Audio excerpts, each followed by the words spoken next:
This episode of the Primal Scream podcast is brought to you by It Works independent distributor Kathy Sculla.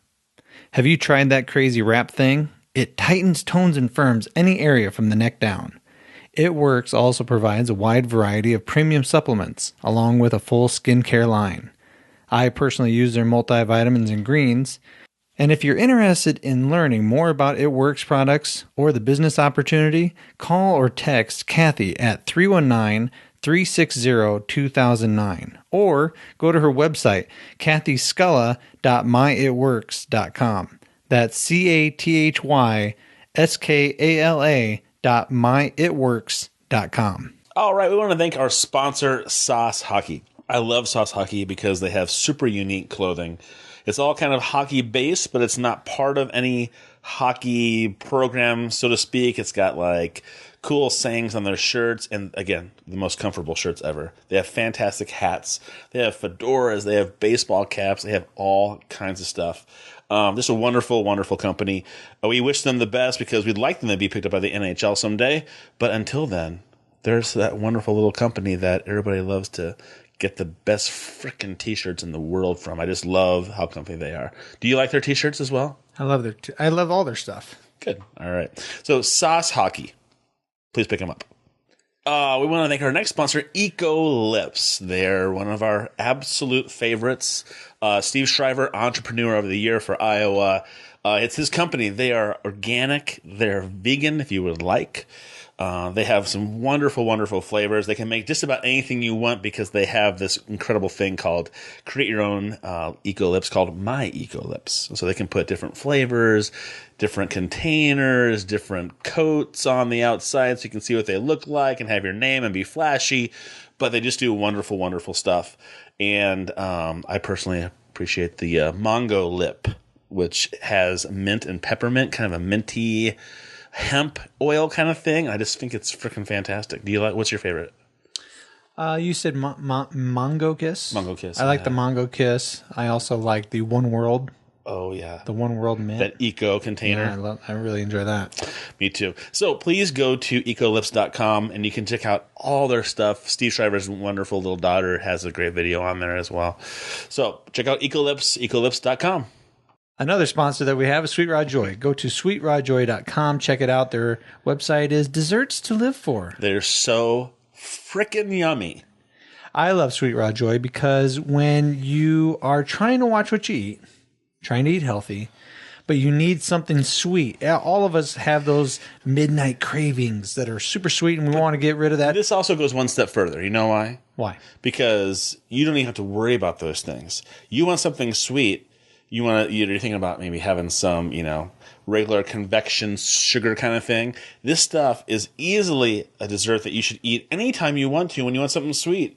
Not just because it's raw, because it tastes fantastic. And it's super filling. So things that you would normally just sit and eat the whole bag of, you simply can't do that with Sweet Raw Joy. You have a couple pieces of their fudge, boom, you're done. You're full. Love it. So go to sweetrawjoy.com and check out your own desserts today. One of our sponsors who helps us out quite a bit is Penguins Comedy Club. Go to penguinscomedyclub.com and you will see all of their comedians for that week that are going to be performing. So if you don't know what you're going to be doing in the Cedar Rapids area, go to penguinscomedyclub.com and check them out. Also, if you want to schedule an entertainer or you need an entertainer for your company or business or get together, go to usaentertainmentagency.com. Our great friend Jeff Johnson runs that, and he hooks us up with great comedians all the time. We haven't had one yet that hasn't been a blast to talk to. So you need somebody for entertainment, you need somebody for weddings, festivals, fairs, corporate, media, whatever. Oh, I want Doug Thompson at a Renaissance festival. That would be great. How wonderful would that be? Anyway, go to usaentertainmentagency.com to check out more information and get a hold of Jeff Johnson. Thanks, Jeff. Wake up. It's time for Primal Scream.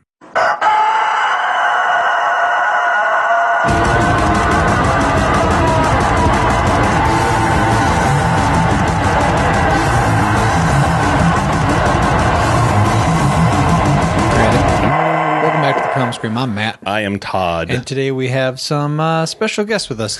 We special. They're special. Junior. I can't stop touching. I just want to keep touching him. Can I just rub his home. hair and rub Junior's his back? home for the holidays. Woo. Woo. Thanks for coming over and hanging out with us, Junior. No problemo. But Junior will not be seen because No way. Junior likes to go by Junior and not by his real name. Just like his papa. Hey, what happened to the thing? Oh, I got my teeth removed. What? He had 2 baby teeth in there. What's wrong? You've always had 2 baby teeth. I'm retarded. What's wrong with you? Little retarded still. No, dude, yeah, I had baby teeth that just stayed. My canines never grew in. Are they ever gonna grow in? That's yet to be seen. They're still stuck up inside my. Oh, my cranium. they are up in there. Yeah, but they might have to Crazy. put chains on there and yank them down. Like when they do with cows, like birthing cows. No, like they take like braces and they just tighten it slowly and they slowly Okay. pull them down. Oh, one more heads up. Make sure you're about a fist away from your. A few inches, and Yep. you This can can be move all moved this around all you want. Yeah. So you can hear yourself. So if you have nothing to say, Our other guest. is Chad. Chad, how you doing? Great, Retiree from the Air Force. It's a nice little duo thing we have. Yeah, a we have- newbie and we have a retiree from the Air Force. So that'll be a unique perspective of different ideas about the military. I was in the military, but not for very long. And we're going to play a little Cards Against Humanity first. And we also have a few yin and yang questions that we're trying to work into the podcast that we'll be asking you guys Some consistency. later on. Yin and yang. Just a little yin and yang questions. Does size matter? You know, things like that. Does size matter? You're asking them if size matters? I'm kidding. All right, should we do this about Cards Against Humanity? Yeah, let's do it. All right. Who had the most recent bowel movement? I haven't pooped yet today, so it's not me. I pooped in the gas station on the way here, so I think that's me. That's you. Have you pooped yet today? I have, but it wasn't on the way. It wasn't like within the last 20 minutes. No. It wasn't in the last 20 Hey, minutes. can you? Do you think the beer's cold enough for me to have one? Can I have some? I Can I have doubt a it's cold libation? I doubt it's cold enough. I'll give you whatever you want. Anyway, for Cards Against Humanity, for those of you who don't know how to play it, you start out with 10 white cards. Everybody gets 10 white cards, and then depending on who had the most recent bowel movement, They go first. they read their black card. They pick a black card and they read that, and then they are the judge, right? Yep, it's fitting right. the junior is the first black card. Go ahead, buddy. All right, so Very excited. my gym teacher got fired for adding blank to the obstacle course. A lot of options. Say it one more time, please. My gym teacher got fired for adding blank to the obstacle course. Okay, you close your eyes.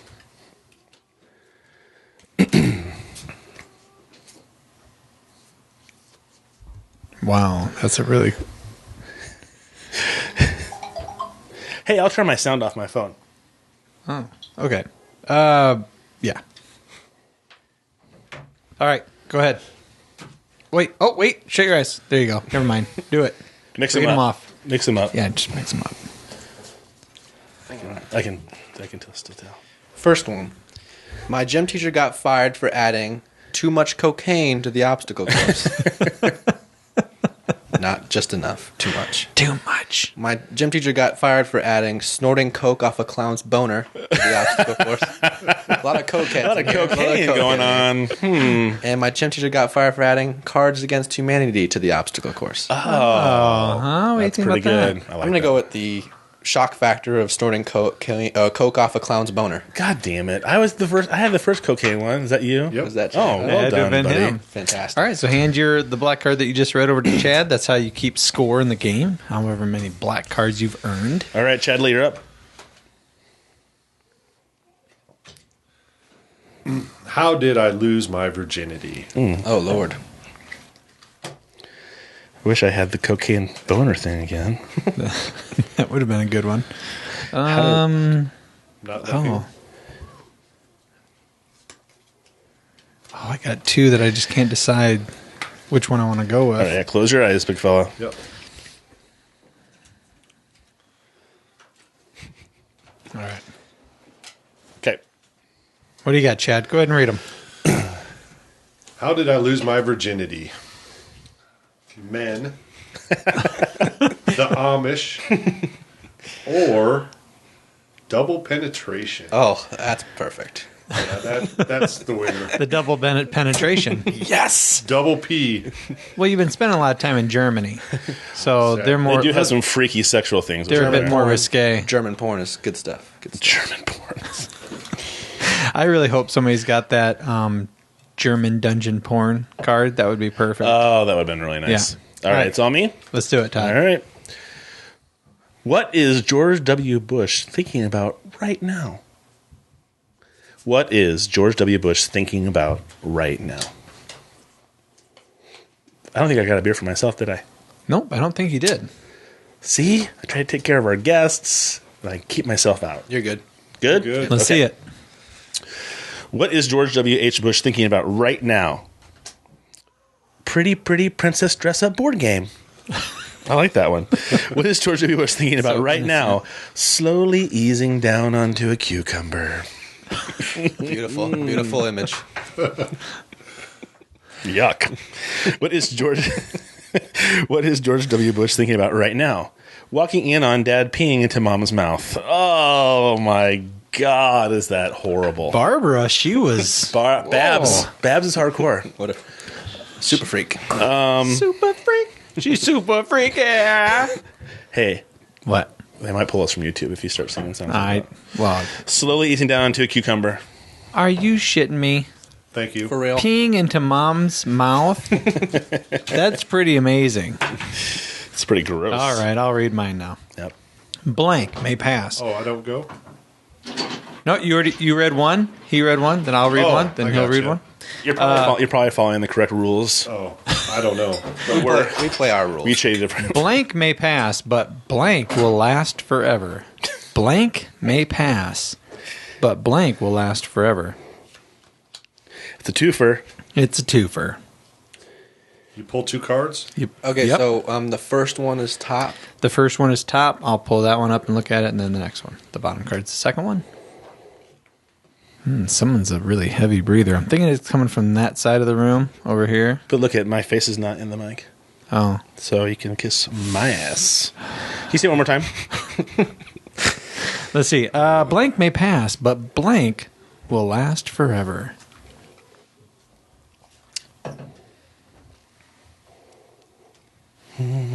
Oh my gosh. You know what I'm thinking? I'm thinking about bringing every piece of Better take it easy. Garage Against Garage Against Humanity. Garage Against GarageBand. All the little sound snippets from GarageBand. I'm thinking about bringing them in and using those as background noise. People Just who are as- like going, this is Oh fucking my boring. God, are they still up? Am I ready? Are you ready? You're ready. You're All ready. right. Oh Jesus. All right. Are these them? Oh. Yeah. All right. Well, I got two. Where's the third one? Oh, there's two. Where's the other set of Behind two? you. behind Behind you. your screen. All right, here we go. Now I'm ready. A bitch slap may pass. Wait, let me make sure I read this right. A bitch slap may pass, but a magic hippie love cloud will last forever. Oh. You could read that either way. A magic hippie love cloud may pass, but a bitch slap will last forever. Depending on your... The emotional scars. Yes, the emotional scars. Okay. The hiccups may pass, but a brain tumor will last forever. Or until the end, at least. Existing may pass, but an ugly face will last forever. Brutal. I'm going to go with hiccups and brain tumors. Score. All right, man. From the medical guy. I happen to know that's all fact. Okay. You got him? Yep. Only two things in life are certain: death and blank.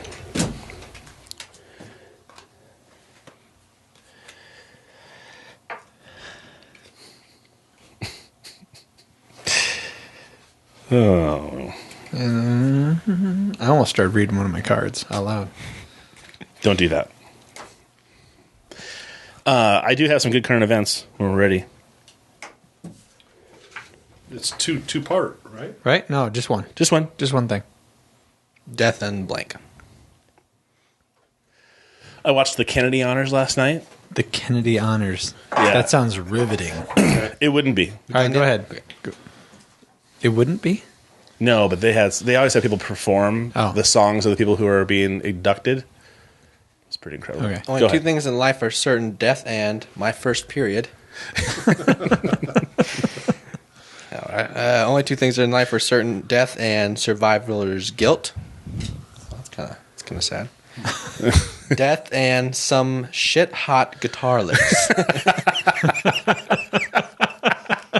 I'm gonna go with shit hot guitar. That's fantastic. Thank you. God, Very nicely damn done. it, Chad. You're well good played. at this. Well played, sir. Man, he is just smoking us. Well, he's got 2 cards. He's got 3. Oh my shit! Oh my shit! Oh my shit! Oh my shit! He's got Oh 3 my cards. shit. Before blank, all we had was blank. Oh, it's a twofer.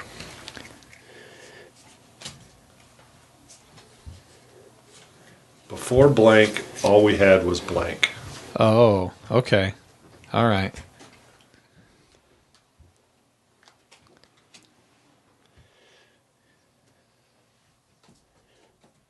All right, sir. You are right. up.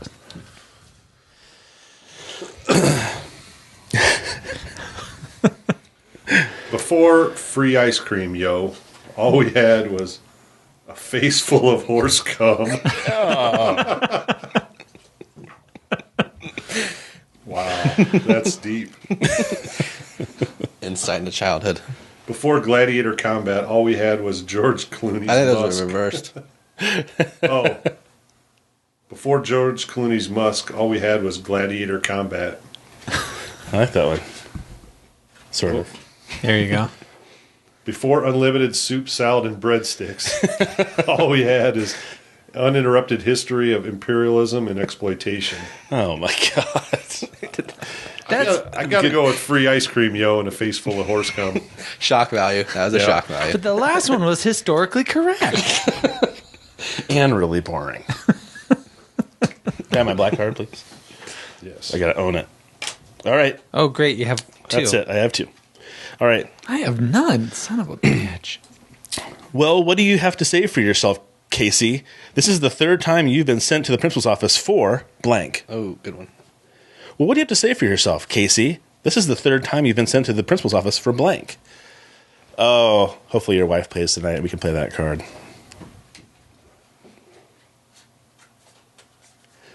Let me know. Okay. Go. Do it. Do it. You got 3. 1, 2, and 3. Okay. What do you have to say for yourself, Casey? This is the 3rd time you've been sent to the principal's office for seeing things from Hitler's perspective. How dare you? What do you have to say for yourself, Casey? This is the 3rd time you've been sent to the principal's office for the boners of the elderly. Oh, God. What do you have to say for yourself, Casey? This is the 3rd time you've been sent to the principal's office for literally eating shit. You know what's nice about this round of Cards Against Humanity? You have no idea which one of the disturbing It's a ones bunch of are guys. from me. It's a bunch of meatheads. Yeah, absolutely. I'm going to have to go with the boners of the elderly. That's me. God, thank God I got one. Gee whiz. Well, is that it? No, we got one more. Got one more. I'm done. Oh, What am you're I it. giving up Right. for Lent? What am I giving up for Lent? What am I giving up for Lent, everybody? So we get so deep. I don't have a lot of cards choices. I know it. It's okay. I know it. I told Todd. It makes our game easier. I told him that we need to Okay, have more you're ready. cards. Oh, jeez. We're all ready. All up on it. Okay. What am I giving up for Lent? Mom. Oh, Oh, that's disturbing and sad all at the same time. What am I giving up for Lent? Being a motherfucking box. What? Being a motherfucking box. I'm giving that up for Lent. A box match with a giant box. A boxing match with a giant box. I never understood the box ones that were A part of it. boxing match with a giant box. Hey, did you hear? All right, I'm going to pick being a motherfucking box. Score. All right. So Not a lot of choices. Chad left. still won. Chad walked away with it. 3-2. All right. Nice That's game, it. everybody. Go Good to job. cardsagainsthumanity.com and have yourself a great time. I say Merry Christmas, but Have yourself a Merry Christmas. And have yourself a Merry Learn some new Hey, things about each other. You know what? It's the new year already. By the time this comes out, it's 2015. Yeah. Is this the same beer I had before? No. different? It's Okay. different. Are you old enough to drink? Bitter. Yeah. Yes. Yeah. About 2 years. I know, but when you laugh, I can still hear. Yes, the 5-year-old laughter. Yeah, I still hear the 5-year-old laughter. Yep. In my head, even child- though the you're a child grown ass within, man. the And your child baby within. tooth just got pulled. Yeah. It is true. I put them under my pillow. Nothing came. I was pretty pissed. Do me a favor and scoot this way. About 6 to 8 inches. Yep. There you go. Oh, Perfect. Great That's awesome. job, Thank you. Thanks. No, I was saying is that the Kennedy honors were on TV last night. Yeah. So I watched what are them. the Kennedy and honors? It's like What is for that? people who have been in the arts. So like Sting was inducted last night. Al Green, Tom Hanks, Lily Tomlin, people who have been around for a long time doing their thing. And so I really like Al Green, but Jennifer, who is the gal that was on American Idol, and she got knocked off early, but then she got an Academy Award for being Clarkson. No.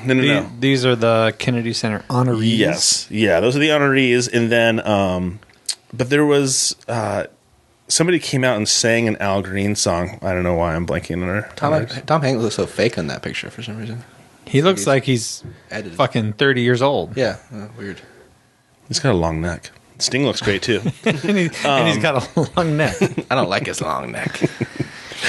I can't remember Jennifer's last name, but Jennifer Love Hewitt. nope. Jennifer Martinez. Jennifer Lawrence. African American Games. lady.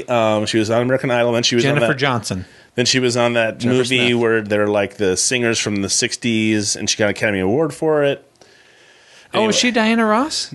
No, but she played like a character kind of like Diana Ross. Anyways, she did this song, and again, I don't get too wrapped up in a lot of those things. She had me in tears. It was so good. I mean, it was just amazing. I don't think I've ever heard anybody sound so good just getting up there and singing somebody else's song. It was amazing. And then like Bruno Mars did a Sting song, and Bruce Springsteen did a Sting song, and it was fucking fabulous. Hey, speaking of covers, I can't find John Lennon's cover or John Legend's cover of "Motherless Child" from the Haiti thing. Oh, I can't find it anywhere. It's not online. You can't buy it on iTunes anymore. So I can burn you a copy. that'd be good. There you go. Really? It's an incredible song. That's my favorite version of it. It's incredible. Fantastic. You Yeah. can't even find it on, say, YouTube? No, it's not on YouTube either. I can't find. It's really crappy quality on YouTube, but Oh, gotcha. it's not like because I had it on the old iPod, but then I had to wipe it because it wouldn't work anymore. All right. What is it? John? John Legend, Okay, what about it? Motherless Child. I have no idea. Oh, there it is. I have no idea what song this even is. It's a great one here? song. Yeah, see, that's a different version of it though. Oh, it is. Yeah, because there's some parts of that are really fantastic. The parts that actually like affected me aren't in that. The way he sang it at the Haiti thing, different. What, live? Live, it sounded really good. Like he had like all the emotion and everything in it. It was really fantastic. But it's on Todd's disc. All right. Well, My Discman. I'll Your burn it off. Discman? I'll take it off of my cassette tape and I'll put it onto the Discman, and we'll make that happen. All right. Are y'all looking forward to Selma? I haven't seen it yet. Is it out? No, it's not out yet. But are you looking forward to it? Martin Luther King movie. I am. I'm surprised that they're allowed to. There are people who are in that movie are already up for Academy Awards, and it hasn't been released yet. How, and I'm just how not is sure that how even that possible? works. Yeah, It's because people who review it see it early, and then it's the people who do the Oscar stuff and the nominations. is there a release date that has to be released by for that to work? No, because it doesn't matter what we think. It's what the reviewers think for the Oscar nominations. Interesting. So it's a chronicle of Dr. Martin Luther King Jr.'s campaign to secure equal voting rights via an epic march from Selma to Montgomery, Alabama, in 1965. That'll be interesting to watch. Yeah, I have a hard time with some historical things because I know what happened. And so it's kind of like, I guess I don't know all the ins and outs of what happened that day. Because you were there. Right. I'm just saying that from reading in the books and reading personal accounts, I know what happened. So it's kind of hard for me sometimes to watch a movie where I kind of know kind of what took place. I don't know why, but Oprah ruins movies for me. I thought she was the director, but she's not, is she? Who? Oh, she really? Well, I'm sure she's involved somehow. Yeah, she was on the morning show yesterday or last week about it. Really? Talking, yeah. So that's why I thought she directed it. Why did she ruin movies for you?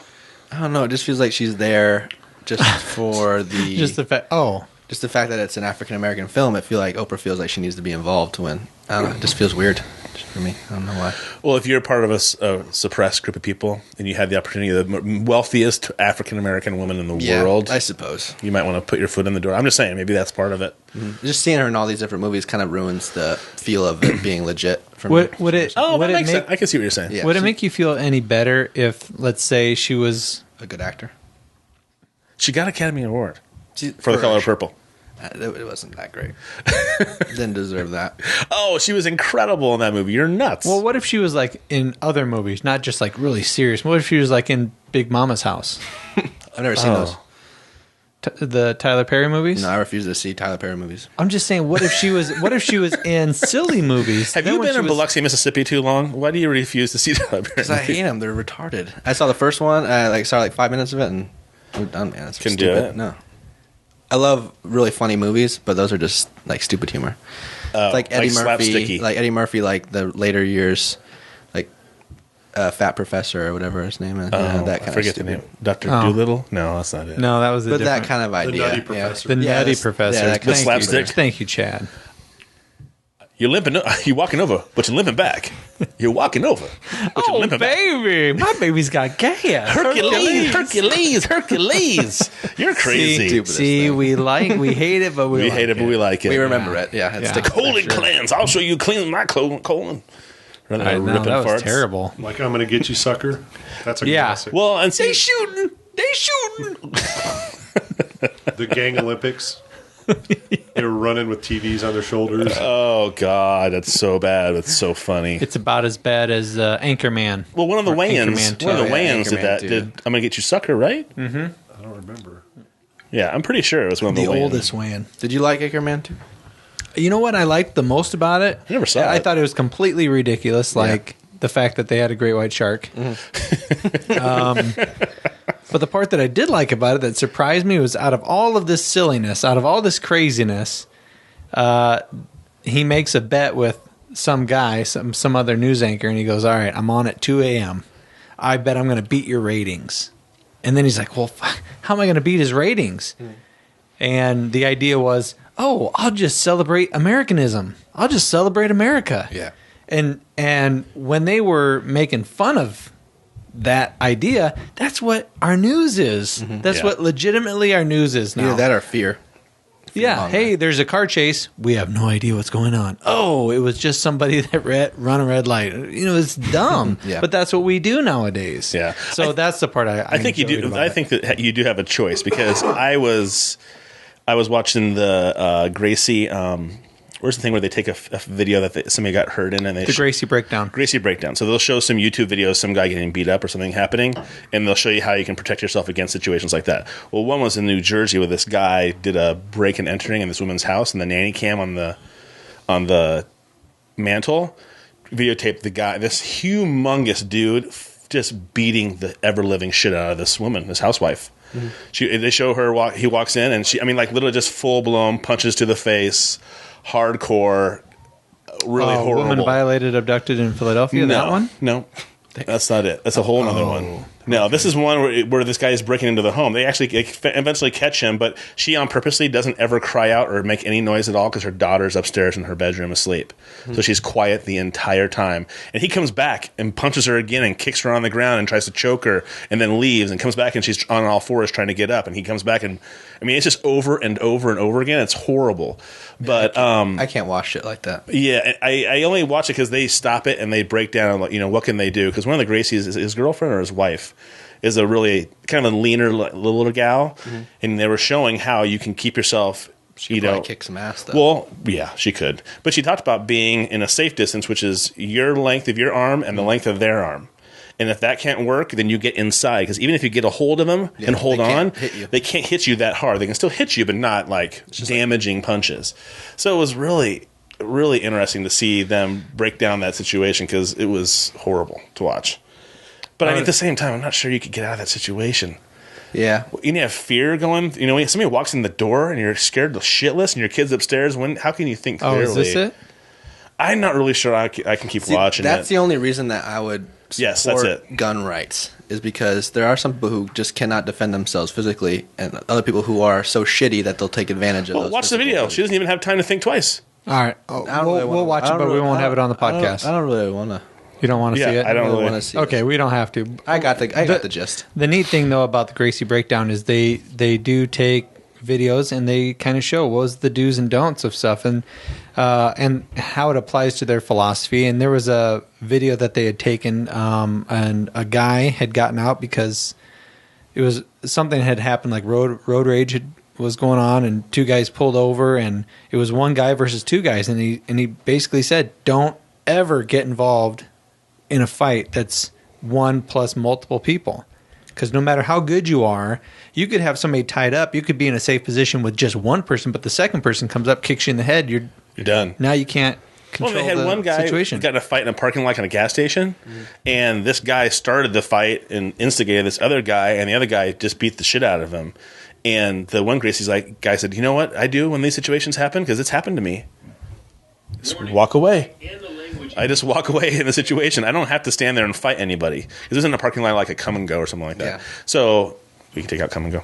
It's all right. You can just walk inside or call somebody, and just walk away and not get in a fight at all. That's why I like the Gracies. They'll show you how to protect yourself, but it's not about, just kicking ass. And hurting somebody else. Yeah. Did you see the video of the woman whose ear exploded in the UFC fight? No. Shit. I'm ready. It literally was like a scene from, I shouldn't say literally because it wasn't literally. People use that too much. Yeah. And it was figuratively a scene from. It looked a lot like a scene from Kill Bill. Oh, God. Oh, really? Oh, it was amazingly disgusting amount of blood. I watched Django Unchained the other night, and I was like, wow, this is so over the top. Yeah, it's a lot like Django Unchained. But hey, by the way, UFC fights on Saturday night. Ooh. After, it's going to be kind of funny if you and I actually go see another fight. What's it? Well, last time, Silva broke his leg in half. Good God. We both watched it. We were like, oh, what happened? And then we saw the playback, and we're like, oh, God, no, that did not happen. All right. So the fact that I won't show the video on our podcast, but I'll let these guys watch it so they know what I'm talking about. Y'all see that movie? Yeah. Did you like it? I thought it was great. Nick Rosine, our CrossFit trainer, who's been in Iraq and had a lot of PTSD issues, he talked about. Oh, wow. Jesus, Wait, do it again. Watch, it spurts up in the air. It's like an Oreo cookie that got split in half. Boosh. Oh. So she's got look, it's just barely hanging on, and she wants to continue fighting. Oh, she just packed it. She just packed that thing inside there. Yeah, that's what you're supposed to do. Oh, stop your medical whatever over there. I see that shit every day. Oh, And God. she's, I'm sure the adrenaline's going, and she probably can't feels feel anything. Look at her. Fuck you, I'm doing it, bitches. Yeah. She's got the whole crowd behind her. She doesn't want to quit. See, Is she winning? But no, I don't. It was only a minute something. It was only a minute something into the match. Oh, but she's got such severe cauliflower ear that when she hit it, it just pop. Yeah, pop it just. Well, doctors do that. They drain the stuff out of your ear to get it out for cauliflower ear. When you but that cauliflower ear had already calcified. Yeah, it was like, ugh. Channing Tatum was on Jimmy Fallon. He's part of that new wrestling movie. Mm-hmm. Oh, that looked really good. I'm a big fan of Channing Tatum. He's a good actor. And they just finished Magic Mike 2, so I'm really stoked about that. Can't wait. But he has cauliflower ear just from the practice he did making that wrestling movie. Yeah. And so Jimmy Fallon was like, "Oh my God, what do you mean?" He's like, "No." He goes, "How are you going to fix that?" He goes, "You can't. This is it." Yeah, it's forever. He goes, "What? You shouldn't do that for movies." He's like, "We had to look. They taught us how to wrestle. They taught us the mannerisms, and then we had 3 hours a day of practice in wrestling, so we didn't look like a bunch of dumb actors out there on the mat." And I was like, "Oh, so he really You can still wear headgear, right? You don't have to fucking do it with... Right, but the cauliflower really sells it. It does. Not that you can see the 2 little dots of cauliflower ear in his head. So it never goes away? No, I don't. I wore headgear every time. So Now, you can have it drained. Like, the first couple times that you get cauliflower, you can have it but if drained. you let it sit there for long enough, it'll calcify, and it's. What are you doing today? And that's Oh, I'm it. having my ears drained. There buddy said have it been sucks. there have been people that have cauliflower that have their ears surgically opened up and then scraped out. Has that stuff removed? Scrape all the And calcium then- out. Yep, and then they sew it back together, but it doesn't look anything like it used to. No matter what, it's like going to be fucked up. Franken ear. Yeah, It's just tough. I never remember talking about this. Did you ever see this? Yes, I watched that. The fatal Iowa high school fight. Yeah. I remember when I was down in Mississippi when I first got there. They sent me a video of the big fight in Lindale Mall. You all see a video Yeah. of that? Yep. That was kind of crazy. Really? That was inside Lindale Mall, or was one that was It outside? was in the court. Not the court. food The food court. Yeah. And so then a there big was fight happened. Did somebody die then, or what? No, but it was just just a a big big like. It looked like brawl. one person was getting his ass kicked, and the rest of them were just like fighting each other for whatever reason. Like a big and then mob mentality. You out know? by Jefferson, they hauled some. I mean, that was like one of those ultimate bully things. They hauled some kid out behind the trees by Jeff, and they were all around punching and kicking him. And it's just this kid, just like this little Weasley guy, just like, oh god, feel so bad for him. Shit makes me. So I was in mad. shit. I really was- can't imagine how absolutely terrifying that would be. I was bullied most of high school and junior high, but I was never bullied like that. Like physically bullied? somebody punching me. I had no way out, kind of thing. It was more of like the mental stuff. Yeah, but I think emotional and mental stuff is just as bad. I mean, you're not getting punched in the face, but I've been punched in the face before. It's not nearly as bad as someone, making you feel like total shit for Every an hour. Just mocking you all the time. Exactly. Yeah, But, for but sure. you know what? A lot of that though is also how do you take it? What's your you use it? mental toughness? Can you laugh it off? I mean, there's just the other day I make shit of a lot of people at work. I just give them a hard time jokingly. I don't ever do it seriously to hurt somebody's feelings. But we pick on each other just like they do in the military, Yeah, right? Yeah, all the time. But just the other morning, I went into work and I was just getting peppered, man, from all around me. It was a 360-degree assault, and for like deserved it probably. for like 15 minutes. And I thought, somebody goes, "Wait a second, guys, are you getting mad?" I go, "No, listen. I dish it out all the time. If I can't take it and laugh at it, then can't I dish shouldn't. it. Yeah, I shouldn't dish it out. So, I think." That the mental part of being bullied can be bad, but it's also about how else are you going to learn to deal with some of that stuff if you're not teased a little bit. Well, I think the important part is having somebody to talk to about it, because it has a little chemical smell in there because of that. Fucking, Yeah, I don't like it I don't know so what the deal is. So but smell it. I want to smell It's it. really toxic smelling. It is. It's like, man, I can't do this. I think it's anymore. the glue holding it's that. the rubber. Oh shit! Yeah, I mean, it didn't bother me. I just not don't breathe it in when you Yeah. drink it.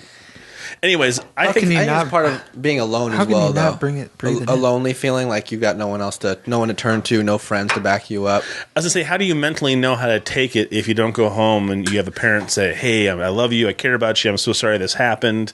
Hey, don't get, who cares?" I mean, I've had that conversation with my own kids. Well, so and so said something mean to me, or nobody wants to sit at me at lunch. I'm like, who cares? Are you happy with who you are? Are you okay to sit by yourself and eat lunch? Do you have to have people around you to say, ooh, hey, we're friends with you, or we aren't friends with you? I said, how about you just suck it up and you say, okay, sometimes people don't get along with me for whatever reason, and be okay with who you are. But I don't remember having anybody to talk to about that. I remember being like, believing after a while that I'm just a stupid fucking geek. And that's how I believed or saw myself, because nobody ever said, hey, you're not like that. You're a wonderful guy, or whatever. In middle school, I felt the same way, but that was mostly because I think I was emotionally shut off from everyone else around me, so I didn't go to anyone for help. So there, It's a part of it it. just seems so alien to me that. I mean, I had gotten teased a little bit in elementary and junior high, but there was other kids that I at least had a friend that was also being teased. So we would kind of, that's the bully. So at least you and I have something in common. He's the dickhead, right? Yeah. And we would make shit of him when he wasn't listening or looking, right. Obviously. Did you have anything like that when you were in high school? You had a small school, but... Yeah, it was. I mean, I guess not necessarily the harassment. It was more, you had to really kind of rich, popular kids, and then the ones that weren't so much. Yeah. Kind of I was kind of in between both. You know? Let's say, yeah, you guys were in a wealthy family. Yeah, exactly. Just a fine line that you walk between, who are you going to hang out with today? You never really knew. Was it different for you, too? Because I know you have good friends now, but, I mean, you left home at 18 right after graduating, and you've been in the Air Force fucking ever since. Yep. I mean, it's hard for me to wrap my brain around that. I mean, I'm impressed by it, but I couldn't imagine being like, sweet, I'm out. See you, Mom. And then I don't. I mean, you don't. I mean, I shouldn't put it this way. I was thinking that you don't have the normal life experiences of the average person going to college or getting a job and going to Kirkwood or something like that. You were in, and then you were overseas. You were in Japan pretty quick, weren't you? Yeah, right away. Be so badass. Wish I But yeah, there are regrets. I mean, you miss out on a lot of things, and There's such good tale in Cedar Rapids. Amy, taking care of Mom. I wasn't there to do it. We're not sure who Amy is. Is that your sister? That. Yeah, just a friend. Okay. Yeah. So. One of the things that I kind of regretted because I went right into working into a factory right after high school, and then a couple years into that, I was like, all right, I'm going to go in the military. But I never had that true college experience. You go out of high school with all your buddies. You're all experiencing stuff for the first time. Mm-hmm. That was kind of a new thing. And I sometimes feel like a lot of us always look back on who we define ourselves a little bit by who we were the first 20 years of our lives, right? But now your life, you've spent more time away. You've spent more time in the Air Force than you ever did at home here in Cedar Rapids. So exactly. But it was, like you said, it was like a college, though, because 19 years old, I get to Okinawa. Drinking age is legal, and we all lived in the dorms, and it was just a party for 2 years. I mean, it was like living in a frat house almost. It was fun. I enjoyed it. Mine's not quite that intense. No, built great friends, and that's just how it was then. So how many different places throughout your career have you been stationed? 5 different stations. Yep, Okinawa, Spokane, Washington. Fairbanks, Alaska, Seattle, Washington, and now Germany. What was your favorite place? I would say, boy, that's tough. They all have. If you say Japan, that's pre-wife, so you better be careful. No, I wouldn't say that was my favorite by any means, but. I always said to my wife, saying things like, I would love to go to Japan or go to Thailand, just go somewhere so totally different. And she looks at me like I'm just absolutely crazy. Why would you go to Japan where there's like 10 million people just in Tokyo? You can't fucking walk anywhere because there's just so... But I'm like, it's just such a different... I would love to see over all the heads of people. Yeah, you like to walk down the street just feeling like a giant. Like a Nordic Viking giant. Yeah. Hello, small ones. He's either a giant or a sumo wrestler.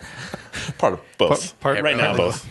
But I like, even when I used to do business trips and I would go to Cleveland or somewhere, I love the fact of walking in places that I was completely unfamiliar with. I like the feeling of going, oh, God, where am I going to go eat? What am I going to go do? Who am I going to go talk to? And not knowing anything about it, where I was at. And I think the idea of being a new guy.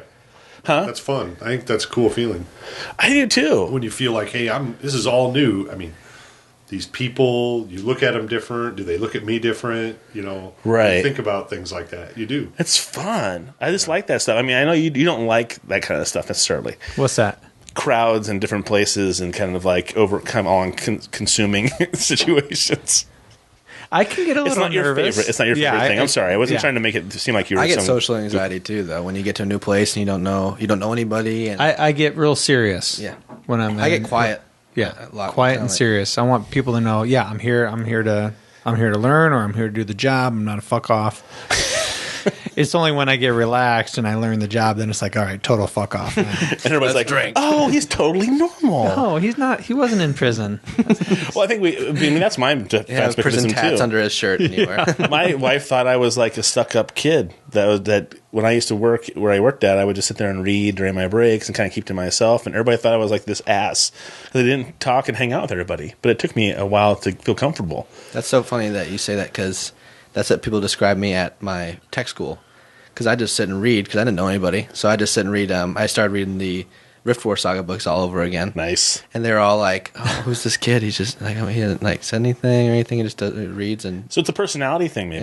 yeah." But then once I got to know everybody, I was friends with everybody, and we all hung out and partied and stuff. But until it took like a good 2-3 weeks, and then clicked off. I felt better about it. Did you always? I mean, you moved around. I mean, those are huge life-moving changes. Those 4 places you've been to. Was it always a huge adjustment for you to get back to a new spot, whether it's Spokane or it's Germany or? No, work-wise, no. It's just cultural, getting a feel, reestablishing in a house every time. That's what's a pain. You never know what you're going to get when you go somewhere. You know, you're always like, okay, A new dorm or a new house. yeah, what's it going to be? Rebuying furniture. You know, I need a new couch this time. I don't need this. This is too much. Getting rid of stuff. I remember you guys boxed. You put your Honda Pilot into a box and you stacked shit around it, and they shipped that to Germany for you. Correct? No. You just take it to a port and they just load it onto. I thought your wife said they packed you packed all kinds of things in it and around it, and they shipped the whole thing there. No. It goes to a port. Never mind. I was totally wrong. Yeah, no. False. Misinformation. Yeah, you're not kidding. But I can't imagine shipping a car overseas. It just goes on a boat. They're all just transported. Ocean transport vessels. Is it hard driving on the left-hand side when you're in a left-hand side car? That sounds fucking It is weird. but you're hypersensitive when you get there and do it. So you're probably the best. But driver I mess ever. up when I come back. That's where I've never messed up while I'm in England driving around. I never It's thought like when of I that. get back to The driving States? normal like us on the right side that I screw up Oh shit! twice now. I've done that. And you have a really small car too. Yeah. It's a fucking But when huge you- diesel truck that sounds like No. a freight train coming down the street. But not in the U.S. It's always been in Germany. When I've driven to England, and it's really hard to drive a left-hand drive car in a right-hand drive country. It's easier when you have their car. When you get to England and you're driving on the right Is your side. BMW a left-hand or right-hand? Yeah, it's American. It's American? Yeah. And you can choose that when you bought it? Was that a choice you could have, an American car side or a European? Well, you wouldn't want to buy a European because you couldn't ship it back to the U.S. You can't have those cars here? They're not legal?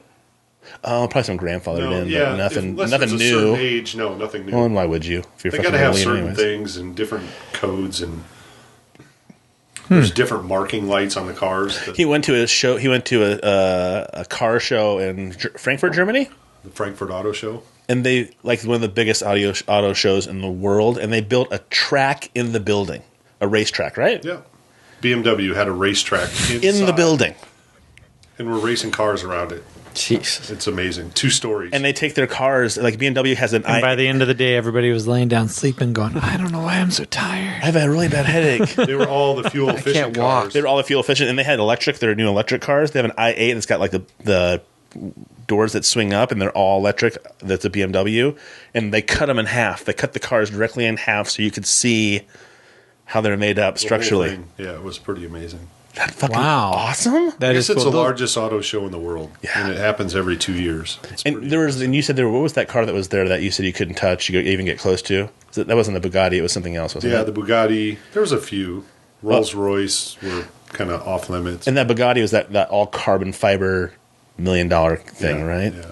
I would love to go to a trade show like that. I would love to go to like the auto show, and I would love to go to like a home builders show. You know, the newest, greatest. What?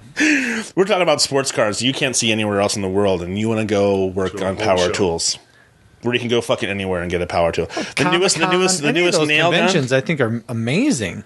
I'm never going to drive one of those fucking cars. I might as well look at one of those cars on the internet and go, oh, that's about as close as I'm ever going to get to But it. it's still seeing something live is cool. It's like seeing your favorite artist live. You don't like that either. But when You're I right. when I've I seen don't. when I see people live and Doesn't see them sound nearly perform, as good as the album. well, like Yeah, exactly. Chad was talking about seeing Dave Matthews in a small venue in Britain, Birmingham, England. Birmingham, England, and how awesome it was. Oh, really? Oh, it was unbelievable. Yeah, we show up and it was the O2 Arena. I had no idea how big it was going to be. Nothing. I walked in the door, and there's a lady there. She goes, "Can I check your coat for you?" I'm like, "Check my coat? I'm at a concert." And it was that small a venue. And Wow. Dave Matthews, full bar all the way around the floor. And, yeah, you were no more than 20 yards from him. at the furthest point. Sounds glorious. It was Dave awesome. All right, now I It was think unreal. that would probably be pretty cool. There's probably 2,000, 2,200 people in the whole place. That's Well, it. see, like Dave Matthews, I could wrap my brain around enjoying a show by him. I really can't wrap my head around enjoying a show by, say, Britney Spears. They don't sound. fucking who would? But they don't Well- sound anything like they do in the. But that's the point. Studio recorded. I think that there's a certain group of artists that unless they're being synthesized, unless they have so much dancing and moving and bullshit going on, it's more of a visual show than an audible show. Yeah. And And Dave Matthews is all audio. I mean, it's just he's so good. Him I see what standing you, there see what you playing. mean. Yeah, You know, no, I this can see whole myself full band. enjoying that. Well, that's why it was I like the incredible. electronic shows so much is because it's not. They don't perform on stage. They just mix and stuff. So then it sounds exactly like you hear it every other time that you listen to it. It's not like they sing up there and they have a hoarse voice that day or they had a cough the day before. So that's why I like and that's the feel of it too. Is freaking awesome. Is that what the black lights? Yeah, And the hot pills. ladies and the pills and just all around awesomeness. The little inflatable swimming pools filled Yeah. with Can you see Soldier KY. Field? Can you see? with KY. Can you see Soldier Field covered in 100,000 people, and it's all they're doing is dancing and Girls raving? like no tops, like painted up with all kinds of. All right, at that point, Glow sticks. Yeah, exactly. Like that's like girls with like pacifiers in their mouth so they don't bite their tongue. Don't 'cause bite your tongue. Well, because if you're on ecstasy, you Yeah. bite your tongue. What? You bite your 'Cause tongue. You clench your teeth and you grind your teeth when you're on ecstasy. What the fuck? Because it's methadone. It's like a diluted form of methamphetamine. So And so, what's the difference between that and Molly? they're the same thing, but Molly's cut with something. So it's diluted with something else, another drug. So it could be cut with. Isn't ecstasy cut with something else? No, well, yeah, that's the same thing. Molly and ecstasy are the same thing. MDMA is pure ecstasy, pure that MDMA. Is Okay. that's the purest form of what you can get. MDMA. Never done it before, but I've heard Right. of it. But I know a guy who knew a girl. Now, when I hear that stuff about women or girls being at a rave or something like that and they got their tops off and they're dancing around, How can they not expected to get fucked? Is that what you're trying to say? how and how can anybody honestly say that this argument isn't valid? Oh, the old argument of, okay, so how are They're you asking dressed? for it, yeah. How are you dressed? What were you wearing? How are you acting? So you were asking for it, you weren't asking for it. I can understand somebody going, no, I don't want to have sex. I get that. But if you're dancing around naked, You can't not want to have sex and dance around naked? you can't hope to not be groped and or manhandled. You have to understand the atmosphere that you're in, though.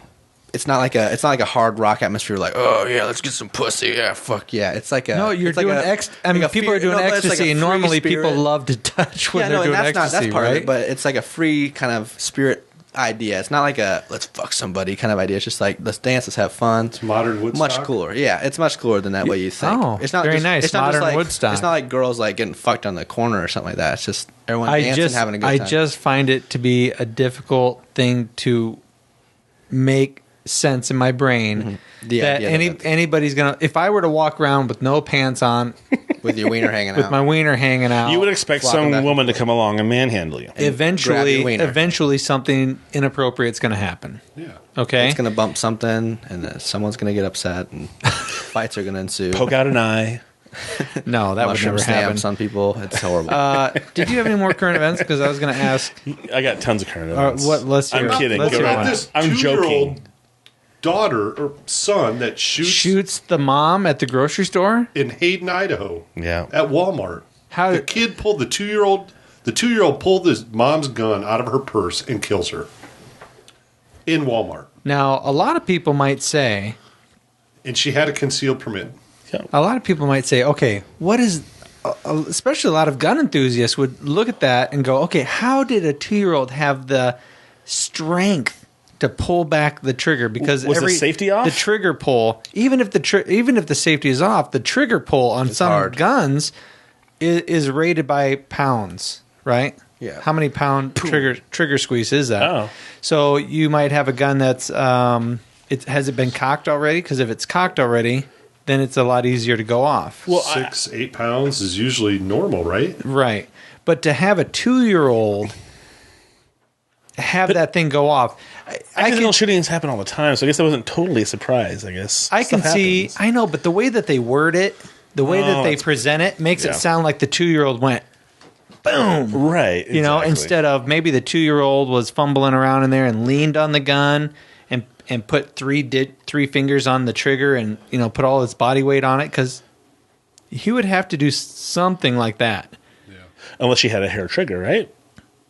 Or is that not a real thing? True. Could be. Yeah, and maybe it got accidentally cocked in her purse.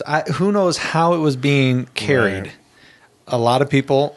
Well, but the conceal and carry people that I know have a real safety conscious. It's in a holster. It's the safety is on. You know, the clip might even be outside the gun. It all varies. Some people, it all varies, and it all depends on how people practice with it. Maybe she was super safe and felt secure with it being like if it was a 1911. All right, a gun that was a 1911 instead of like a Glock that has a completely different mechanism for firing, right? Okay. Because the 1911 has a hammer. Okay. Oh. Whereas the Glock, you have to slide. You have to run the slide to the rear. You know, Glock, you have to do that. Yeah, okay. You have to chamber around, right? Okay. Well, the 1911 you had to chamber around it, Yeah, but do it there too. But depending on how you're like, I don't feel comfortable carrying my Glock with a round in the chamber.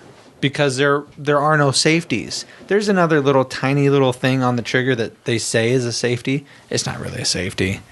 You know? So Glocks don't come with a safety built into the handle or anything like that? No, It's just a button. it's just okay. Even if there is a safety, If someone knocks it, you can probably knock it in an accident. So so like if I carry, there's disengaged. nothing in the chamber. So, but when I go to the firing range, I practice when I draw my weapon.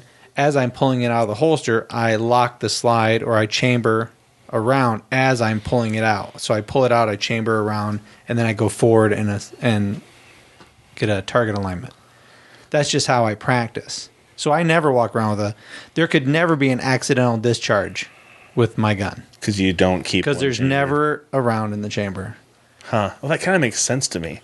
Is there, so there's smart gun use even with people who are gun advocates. It sounds like. Sure. I'm just saying, as a gun advocate, you look at that story or you hear that story, and the way they put it out there, because they don't have all the facts and they haven't put out all the facts yet. Right. It's still under investigation. The only thing that they truly know is that an accidental discharge happened, a woman was killed, and she had her child with her. Right. So for them to report that the 2-year-old killed the mother. Well, the title that I read said, "Child shoots mother in Walmart." Yeah. And then I read the actual article underneath that heading, and even in that it said, they're still not sure about what happened. Sure, yeah. So here they're stating a statement on the top, and then you read down, you're like, oh, so you really have no fucking clue. It would be absolutely the same thing as if I were to put a plain Have one. white... They're all yours. Yeah, they're free. Go ahead. Free. It would be exactly the same as if I were to put a picture of a naked girl on our podcast cover on YouTube. And somebody clicks on it and goes, "Ooh, naked girls." And then they click on it, and then we have our podcast. They're like, "What the fuck? There's no fucking naked girls on this podcast." I know. I'm just pulling you in. So they have the headline. It sucks you in. Then you're like, "Oh, wait. The 2-year-old... Maybe the 2-year-old didn't shoot her. Maybe something else happened. Maybe she put her fucking handbag down. Maybe it was a friend of mine works at a place where he carries a gun belt. He went to the bathroom, took his gun belt off, hung his gun belt up on the door. There was a hook on the door of the bathroom of the stall. Hung it on the door. He sits down, takes a shit. The gun belt comes off the hook, hits the floor, gun goes off. No way. That sucks. Yeah. Luckily, it ricocheted away from him.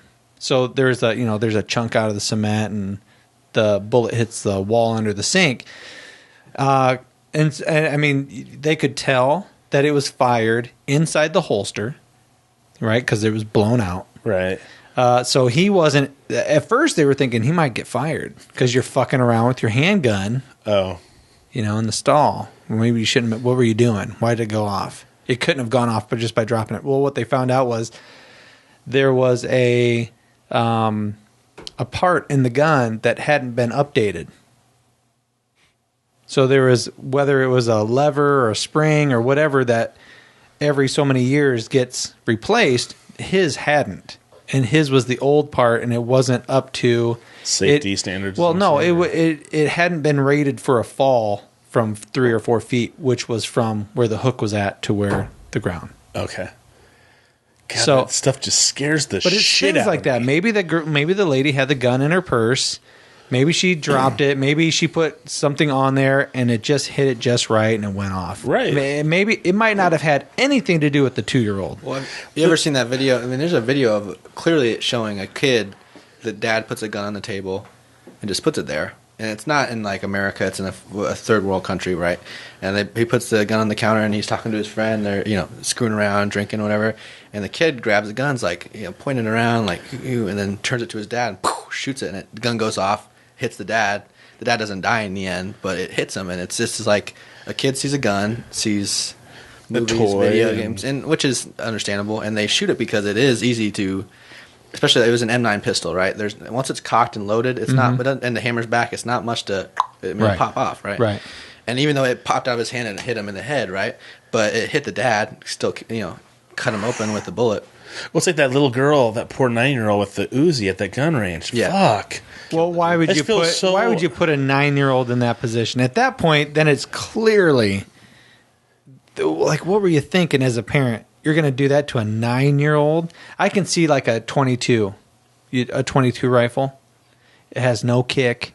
It's one at a time. You're not going to get crazy. Something like that. Pump action, you have to literally pump it back right. and shoot again. It's not going to get away from you and shoot off. Because those guns just rise. If you got it going open, it's just going to keep rising. You cannot keep it down. I think you're the one who told me that sometimes they step on the belt.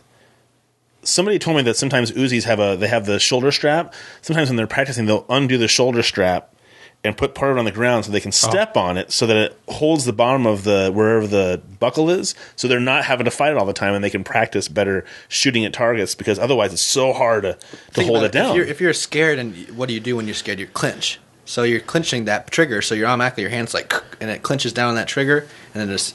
There's tons of YouTube videos of really hot chicks, because I've looked at them. Yeah, there's shooting guns of really hot chicks shooting guns, and even a grown woman not prepared for that gun to go off. That gun flies back and hits him right in the face when it goes off. Oof. You ever seen that video of that guy with the 50 caliber rifle, and he shoots it down range? You hear it go ting, and whew, hits him right in the ear thing because he had earmuffs on. Hits his earmuffs off. Fuck. The bullet goes all the way down, ricochets off it, bounces straight back. Oh my knocks his earmuffs god! Off. He's like, oh my god, and drops to the ground. Are you fucking kidding me? And he's fine, but people are super dumb, dude. Why would he know? It wasn't dumb. Why would you think he's dumb? He went to a firing range and shot something, right. and accident happened. See, that's kind of the weird thing. People think that accidents, for whatever reason, can either be caused by someone else. if it wasn't in the procedure. Did you follow the procedure? Because if you did, then accidents can't happen. So shit just happens. Sometimes shit just happens, and it doesn't mean that the person was stupid. It doesn't mean necessarily that this mom in Walmart was careless or fucking dumb. Right. Just shit sometimes happens. You just can't bubble wrap the whole world. It's one mom. It's one lady out of how many million people that some shitty thing happened. Right. Yeah. I'm sorry that it happened to you, but we're kind of overpopulated the way it is. Well, and part of me, when I read that, I right away felt like it wasn't what they were saying. Yeah. When I heard, I'm not like, rah guns. I don't mind them. But part of me is just like going, okay, well, a kid shot a woman with a gun. If it was a toddler, it's got to be all on accident. It's got to be all just something else happened. Otherwise, it's not. That's just not the way things work usually. I was doing my piss thinking, sitting there taking a piss thinking. Your piss thinking? My piss thinking.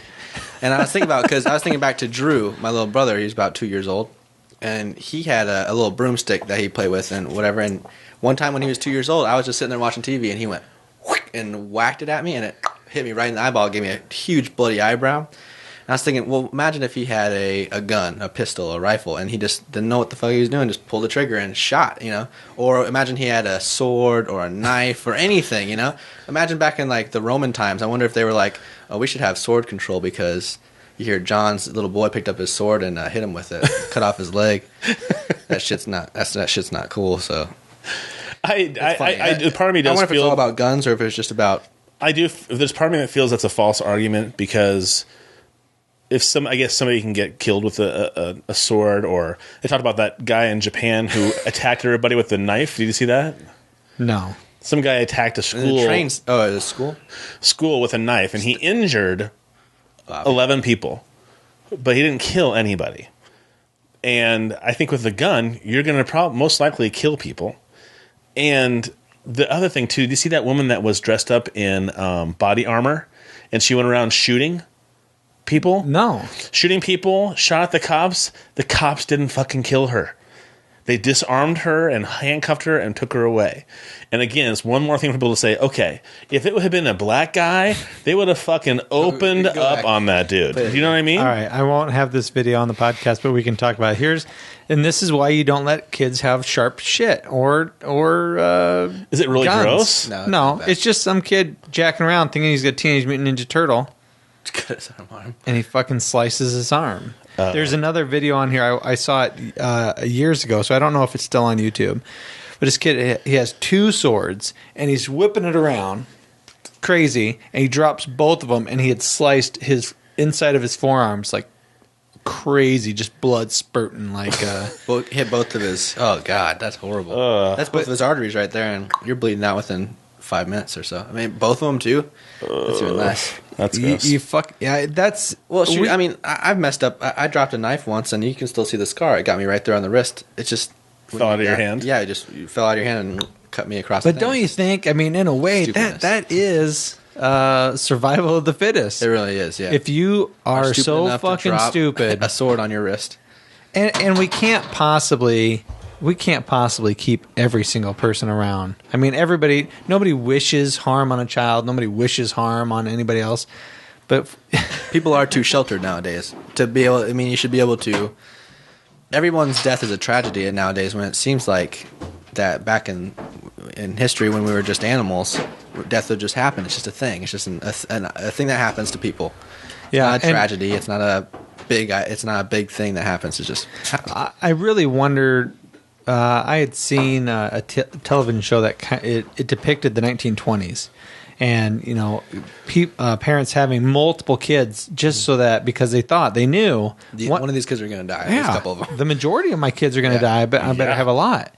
I wondered what the mentality of parents were at that point. Is that the reason why our great grandparents were kind of cold? Mm-hmm. And just mean, kind of matter of fact, disconnected. Disconnected. Sure. And don't you think this might be like the first 2 or 3 generations of people, especially in the United States, who are like, empathetic. You know what? I don't have to not care. I don't have to separate myself from the kids. And is that a good thing or a bad thing? I think it causes us to coddle. I think it causes us more pain in the long run because the idea of losing a child is the hardest thing anybody can go through, outliving a child. So I think that in of itself explains it right there. Death is something that I think we still fear and have a real hard time. I think as human beings, we can come to terms with our death easier than the death of a child. And one of my worst nightmares of all time as an adult, and probably as a child too, was when he was first born. I'd have all these dreams of him dying, and not like horrible deaths, but like just he's no longer here anymore. Where's Junior at? Where'd he go? He did, kind of thing. And I had to get to the point where I to be able to sleep at night. I was just like, it goes back to that whole thing. And he and I talked on the phone. What happens is really not up to me. Point, yeah. I don't have any choice in the matter. I can wear my seatbelt or have him wear a seatbelt. I can do little things that keep myself safe or keep him safe. Otherwise, I really have no control. And when you realize you have no control of the situation, very well your children can die before you do. What are you going to do about it? There's nothing you can do. You'll still grieve and be a horrible thing would be to have happen. But I think that you get to the point where, you'd have to still go on. And just accept the fact that there are dangers out there and people die, things happen. It's just like... Yeah, that's the way it goes. Well, I don't know. Chad, when you had kids, one of my things was probably my biggest thing was the fear of my child getting hurt. Like people think, life's over. Once you have a kid, hey, buddy, watch out. Your wife's pregnant. Wait till that kid comes because your life's over. But you don't realize your life's not the same because those first couple of years, you were fucking scared of everything. You didn't realize the depth of your fear until you become a parent. Think about all the stupid shit you did when you were a kid. I remember his mom and I went to Colorado with her family, and I remember walking along a cliff edge, and it's just 1,000 fucking foot drop. And I'm just like going, oh, and they're all going, please come. And I'm just like, it's not that big of a deal, you guys. It's okay. And if that was my child, I'd fucking go crazy.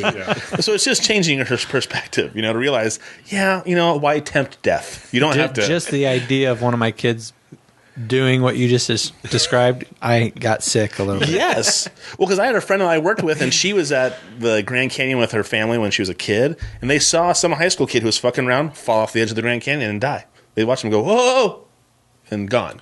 So I think there's some reality to why it would make you scared, but we make better decisions as we get older, I think. Have you seen the video of the daughter who's with her family? They're down in South America. They're on a 4-wheeler trip through the rainforest. Right off the trail, off a cliff. Who does? The daughter. And the parents are they had like GoPros or whatever on the 4-wheelers. Zoom. There went the 4-wheeler. Really? And everybody's powerless. You're just watch. There she goes. What can you do? Oh my God. Dead. Gone. Almost like that mom who released the footage of her son getting killed on a motorcycle. He had a GoPro camera, and he's cruising along somewhere, and some old lady just pulls out in front of him. You hear him go, whoa, and he tries to miss her, and he catches the front corner, and he just fucking flies. Boom, you hear him go, oh, and then it stops, and the camera's sideways, and it killed him instantly. But the mom wanted it released so people could see how people have to be aware of motorcyclists, because this lady she just creeped out. She probably just caught the edge of his bike, but he was going 55, and there was no way he could avoid her. Yeah. So she wanted to make sure people saw, how careful you need to be and be aware of people who are on motorcycles. Is it all right if I shift gears from that and I go into something else? You do what you got to do. I was going to ask Chad, one of the conversations we've had recently with other veterans has been this idea of being thanked for your service. And so many, now it might be different for you or for Junior. I don't want to assume. But myself and every other person I've talked to, we don't like it. We've had a lot of veterans on the show. It's very true, because I just read the article, too, the other day. And the point was, stop thanking us, but say, hey, thank you for letting me be home at Christmas last year. That was the whole point. Why don't they say something like, wow, specific? You've let me stay at home for the last 20 years with my family every Christmas, and you had to be away. Say something like that. Specific. Yeah. Don't just, hey, thanks for letting me pursue my career and move up the chain while you were defending our country. Say things like that. That's interesting. Put it in their court. And it kind of made a lot of sense to me. I'm like, yeah, I don't know if we'll ever get to the point where we'll hear people say it that way, but I thought it was very interesting. I like that a I was lot. at IHOP the other day, and my son, they had something on the table that said, thank a veteran. And he goes, hey, Dad, and he's only 9. Hey, Dad, thanks for being a veteran. And I go, what? We're just, and then I noticed the thing. I go, hey, buddy, I really appreciate, that's really sweet that you want to thank me. Yeah. But just so you know, I just want you to understand this. A lot of veterans, they do not like that. They do not like to be thanked. And my wife was sitting there, and she goes, what? Really? Is that kind of a... Yeah, I do. I kind of get weirded out about it now. The more I think about it, and I haven't pinpointed what it is. It's like, yeah, but I don't feel like I did anything that was superhuman or anything. I made a choice to come in on my own, and I made a choice to stay 24 years. And I don't regret a minute of it, but it's something I had a choice to do my whole life, and I could have gotten out at any time I wanted to. So I don't feel like I should be thanked that much, because the right person that wants to go do it is going to go do it. Okay. You know Well, that makes sense. And I like the idea of being specific with the thank yous. I like that. Thank me for this. I was able to do this. I like that. Or just don't bring it up. I mean, nobody comes. Somebody, Nick We Snavely. live in America, though. Yeah, but Just Nick's, don't- yeah, You know I what I know, mean? but that's part of. I think that might be part of the issue. Is this rah rah kind of thing? is kind of this rah thing? I mean, Nick Snavely was on the other day, and he was talking about it was a job. I got out of high school. I didn't know what I wanted to do, and so I joined that. It was. And I got my college paid for, so Yeah, and for people to just unknowingly, unwittingly go up to anybody, any stranger, and say, "Hey, thank you for your service. I have no idea what you did, even though I know you. I don't know exactly what you did." And there's other people that even if I were to see them in a uniform, I don't know what they did. Maybe they're not happy about what they did. Maybe me saying thank you. Maybe they're not in uniform. Maybe I go up and I say thank you, and that makes them relive a time when their best friend got blown to smithereens in front of them. It's the military is kind of for some people it's just a job, and for other people it was a fucking nightmare. And so it's just one of those touchy situations. Don't thank me, and be leery, be aware of how sensitive a subject this could be for a veteran. Well, it's funny because I'm glad you asked that, because I was with Chad and Chehi bought a Chuck Kavanaugh belt the other day, and Chuck said, "Hey, you just retired, right?" "Yeah." "Well, hey, thanks a lot for your service." And I purposely watched to see what his reaction was, because we've talked to a number of veterans now, you and I have on the podcast, and so he was very nice about it. I'm not saying he was jerk, just say that I wanted to see what his reaction was, because the majority of people don't like it, and we've talked to 5 veterans at this point, specifically 5 veterans. Yeah, and I work with a lot, and I have yet to come across one person that said, "You know what? I just really fucking love it. I love it when people come up and say thank you. It makes me feel good about what I've done." That would be kind of the I would think the stereotypical, what people would stereotypically think a veteran would say. "You know what? I really appreciate that. Thank you for thanking me." Yeah, and I think it's better. We're not like it was in Vietnam, wherever these guys got shunned and they got no thanks when they came off. Right. We've come a long ways from that. So is it better? Yes, but is it what they want to hear? I don't know, because there's some people that do come in and they're dirtbags their whole military career, and they're out, and they shouldn't have been thanked. Exactly. So it's kind of like anything. I mean, your service may not have been, you may have gotten honorably discharged, but you were not very upstanding while you were in. Right. So do you deserve it? No. Well, there's assholes and everything. And I can just speak for the Air Force, because I can't say it's different, but it's different than the other services. It's more of a corporation business. It really is. Like a job, like a 9-to-5 job. Than it is the Army guys, the Marine guys that are on the front lines. And the Air Force has people, that do serve on the front lines, but it's a small number compared to the other services. Right. I think. And so,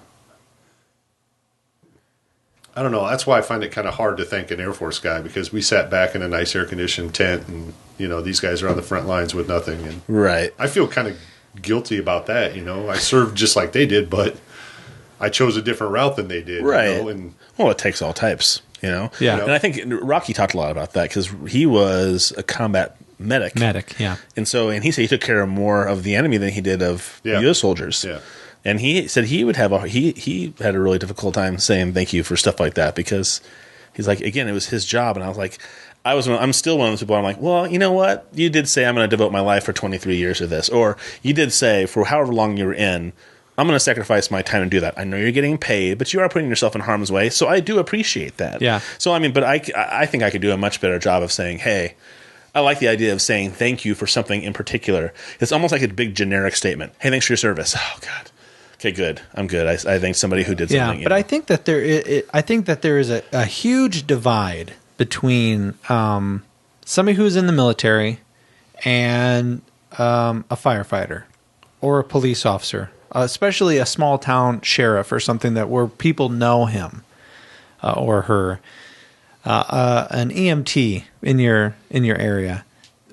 How many of those people do you honestly go up to and go, thank you for being a firefighter? Because I know what you do. I kind of have a really rough idea of what you do. You put out fires and you save lives, and you put your life in jeopardy every single time, and it has nothing to do with the political scene. Right. It has nothing to do with fighting an enemy, except for doing your best to save somebody's property and or lives. But how many times do we go out of our way to thank those people? How many firefighter dinners are free? How many firefighter days, or police officer days can those people go, or teacher days? Teachers go in and get a free meal at Chili's or something. I do feel like that whole a free meal for a soldier is. I kind of compare it to the whole thing of like the NFL wearing pink. Yeah, that bothers me too. That all the NFL players wear pink, and then everybody can go out and buy a pink jersey. And I mean, to me, it's like one more way to sell money. I know they give money to cancer, but not the kind of money that they're raking in for selling all their pink gear. And you get your free meal at IHOP, but you had to have a special menu that you got to order off because it was a cheaper menu. And they get to use that as a way of selling more. Hey, we gave to our soldiers, so come into IHOP and give us money. I got the same exact feeling when I was watching. I was at the DFAC at Keesler, just sitting there watching the news, and of course it was Fox. Chow Hall, right? Yeah, Chow Hall. Oh, yeah. DFAC. Technical term, slang term. Terms. He's the newbie, man. Cut him some slack. We were watching just Fox News, and there was just playing this funeral for those cops that got shot in New York, right? Those 2 cops. But it was just playing the funeral service over and over again, showing the wife crying, the son, and all that stuff. And it just seemed so dirty to me. I was like, what would you want them to show instead? Well, it just seems like they're just using that drama and that sadness from that family to sell. It's just like the same thing, like the cancer stuff, or they just use it as a selling point, and it's just so sick to me. It's just like, so you're going to use these human beings, their catastrophe that happened to them, this worst thing ever, to sell your news to me. That's how you're going to do it. That's how you're going to do it. It's not it's not an honor thing. It's just a money thing. Thinking of how we are viewing everything that we're talking about is like America. How are we viewing? How do restaurants look at veterans? How do we look at American veterans? The news in America. Chad, you've been in Germany for how many years? 5 years. 5 years. And before you went to Germany, I had a certain generalized opinion. I kind of put you in a category of hardcore right-wing Republican. Would I have been wrong? No. Okay. But the fact that you went to Germany and you really loved Germany, right? Yeah. I think I got the impression that you talked about how it was ran and how clean it was, and just you thought, man, this is the setup that they have here. It really works for them. Well, it does, but is it right? No. Not by any means. What's wrong? Because, they're allowing pretty much free open borders and immigrants in there, and the hardworking German people are paying for that. There are people that can come to Germany and not work a day of their life and live a good wage and live a good life. I don't believe in that, but so they can that's their socialist economy, and that's how it's ran. And they're paying. So how does that work exactly? Pays like 40% tax of their salary goes to the government. 43% is what they pay in tax to fund these socialist programs that take care of everybody in their country. And so anybody can go into Germany and get taken care of, or pretty much I just don't know how. I mean, they do allow a lot of immigration, and I don't know the numbers. I am not by any means an expert on this, so I don't know. I don't think that's always the right way either, But Germany is really a melting pot of a lot of different cultures. And part of it is because of that. It is a socialist economy, and they're taken care of. Is there a happy medium? Does capitalism have to be all in of itself or encompassing everything? Or can there be socialist aspects of something that would they function better? We have socialist aspects here in America. Okay. We're not completely capitalists here in America. We have socialist ideas here, and there's capitalist ideas in Germany. Mm-hmm. But there's a lot of social ideas in Germany. Like you were saying, there's so much money taken out of your paycheck because you're taking care of a lot of other people. But at the same time, people are running their own businesses, right? They're making their own money. There's a capitalist, overtone that's going on in there. So that's a mix. Okay. Yeah. It's just leaning more way than another. Yeah. Okay. Exactly. All right. And either or however it goes about, you're still, like in America, you're still going to have people that are like, God damn, Obama's a socialist. Well, what's Social Security? And we've had that for a long time. There are certain things that we have in an American government that is socialism. That's just the way it is. So one more example is not like, oh, you're more socialist. It's just one more example of it, right? Okay, that makes sense. I think people get too attached to the nostalgia of the idea of capitalism versus socialism or democracy versus communism. I think it's really just a war between greed and selflessness in humanity itself. Because you can have a great capitalist society which thrives, or you can have a horrible socialist society which does not survive. Because I think socialism is actually the more light side of, if you're going to talk about an economy, socialism is where you take care of everybody, which is, I think, is a more morally positive thing to do, right? Well, capitalism is more of get what you can while you can. The strong survive, the best thrive. If your business fails and it fails, then it's too bad for you. Your kids starve. That's what capitalism is to me. That's what, because I've studied it. I have the idea. Right, but the idea of, I've never lived in Germany, but the idea that I could be in Germany, I could still open a business, whatever business I wanted to, right? Or no? I wouldn't know that. I can't answer Okay. that. He's a federal employee in Germany. It's different. Are you a federal employee now? No. I was just gonna. Now you're Right, you're retired, but I was gonna say, so what? Yeah. What are you gonna be doing with yourself? Are you coming back to the States? Or are you gonna stay there? I'm going to stay here for a few more months and then go back for 3 months and then make a decision this summer what I'm going to do. Okay. He's coming back. After a year of not working, it's time to get going. Start working again. Now listen, though, you took a year off from not working after working for 23 years. You're retired. I see no problem with this at all. No, I don't see any problem with it. I just see it as interesting that I think we as Americans, because we're bombarded with the media of America, we villainize other cultures way too easily. And Chad has had the experience of living in Germany that I think a lot of people who haven't been there or haven't been in the military would villainize Germany. You know, oh, that's a communist. It's a fantastic place. The people are friendly. I mean, it's like any other place in the world. I don't feel like I'm really an outsider. In the area we live is a high concentration of Americans, so it doesn't really feel like you're living in another country, except all stores are closed on Sundays still there. It's still very religious? They're very religious, set in their ways. Not that they practice, but I think there's a lot of pull from the church, and there's still a lot of people that are very set in their ways, and nothing's open, and that's how it is, and this is how it's going to be. But they have really good beer, though. They have great beer. Does it kind of feel like maybe it's like still set in the 1970s, like with the businesses being closed on Sundays? And I mean, that's how it kind of was back in the day before. Now it's just Chick-fil-A. Yeah, now it's just. What do you mean? Chick-fil-A. I mean, no, it was. I mean, which would probably think of in the 70s. I'm thinking of the United. I'm thinking about the United States when Christianity was really- back in the 50s when there was like one shift. There wasn't a first, second, and third shift in factories. okay. There was only one shift in factories, and then all of a sudden it was first and third shift. You know, as the closer we get to the present day, the more we've become this 24-hour fucking push, produce mentality. Whereas in Germany on Sundays, everything's still closed. Right. Yeah, that's why I do love it still. That's why it's a good aspect about being there. You know, they have their quiet day, and you're not allowed to mow your grass on Sunday, wash your vehicle. You know, it's family time. And that's how it's said. What was that day where people are taking their wheelbarrows up into the woods to drink beer? There is a Father's Day in May.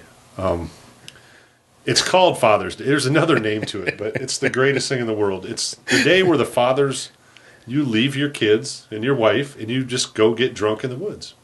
Grab a wagon of beer, and we just go walk through the woods and go find little bars. Like, there's hiking trails around my house all over, and you can walk in the woods for a couple miles and get to a town and find a little pub and have a beer. That sounds awesome. You can I can't walk down a believe woods trail still exist. and find a place out in the middle of nowhere on a lake that has a place to get a beer. You can get a beer anywhere in that country. You go to the movie theater, you get a beer. You go to your kid's sporting event, there's beer. Like, youth sports, there's beer. They know how to treat their people. What? Okay, that you go to seems the public very. swimming pool. There's beer in a glass bottle on a concrete pool, and kids running around. They don't have to walk; they can run. Because they have socialist They can medicine. do whatever They'll take they care wanna of it do. for free. They don't Interesting. have those rules. The lifeguards sit in a little broom, and they don't watch kids. They're not on a ladder. You're on your own. That kind of goes back to that whole America is bubble wrapped. Exactly, and it's true because I went to this castle, and I don't know how high it was, say 6 stories up in the air, and there's literally like a half a foot railing around the whole thing of just More of a brick. trip hazard. Trip hazard, and you're done if you go over. And there's kids up there walking around with their mom and dad, and I'm like, in America, we'd have a 10-foot chain link fence with concertina wire on top, so no one could fall off and sue. Or kill themselves by It's all jumping about off suits, of though. It's about money. If it happened, sorry it happened, and nothing would be done about it. They were not going to. Well, is the legal system different in Germany than it is in America? I don't know the legal aspect. Maybe they of just it. don't. They're just not little pussies and Well, sue everybody. Well, about what it. if, Well, but think what if about that's it, though. just how you're raised? Yeah. You don't run around. It's the same as That's why You don't run off a cliff because we should still have really heavy TVs. That way, when the kids pull the TVs down their head, then we'll do it again. Don't climb up on that. But think of the aspect of sex in Europe, or the act. There's lots of different things that we seem they're others are very relaxed about that, or they don't care. But maybe they're just a lot older of a country, and they just you realize it doesn't fucking matter. No, it doesn't. My favorite day with the spouse is to go to the sauna, the spas over there in Europe. I mean, they're beautiful, sometimes 6 or 8 saunas, log cabin size, huge, 3 or 4 steam rooms, a cold pool, a warm pool, all this stuff. And you're not allowed to wear a bathing suit. You have to be naked. They think it's unsanitary. So you walk in the sauna, you take your bathrobe off, naked, and you lay your towel on the bench, and you sit on the bench, naked. Not in a swimming suit. It's against the rules to have a swimming suit on. Do you have to sit there a really long time? You can sit there as long as you want. I was gonna say, what if you can't get up right away? Hey, you just get up. It's going to show It either doesn't way. happen. Yeah. It just doesn't happen because it's normal there. It's not. Oh, I've never felt that's why I'm saying. uncomfortable, and I've never I meant me. felt stared at or anything while you're there, and you see most of the things you don't want to see. So Right. it's not.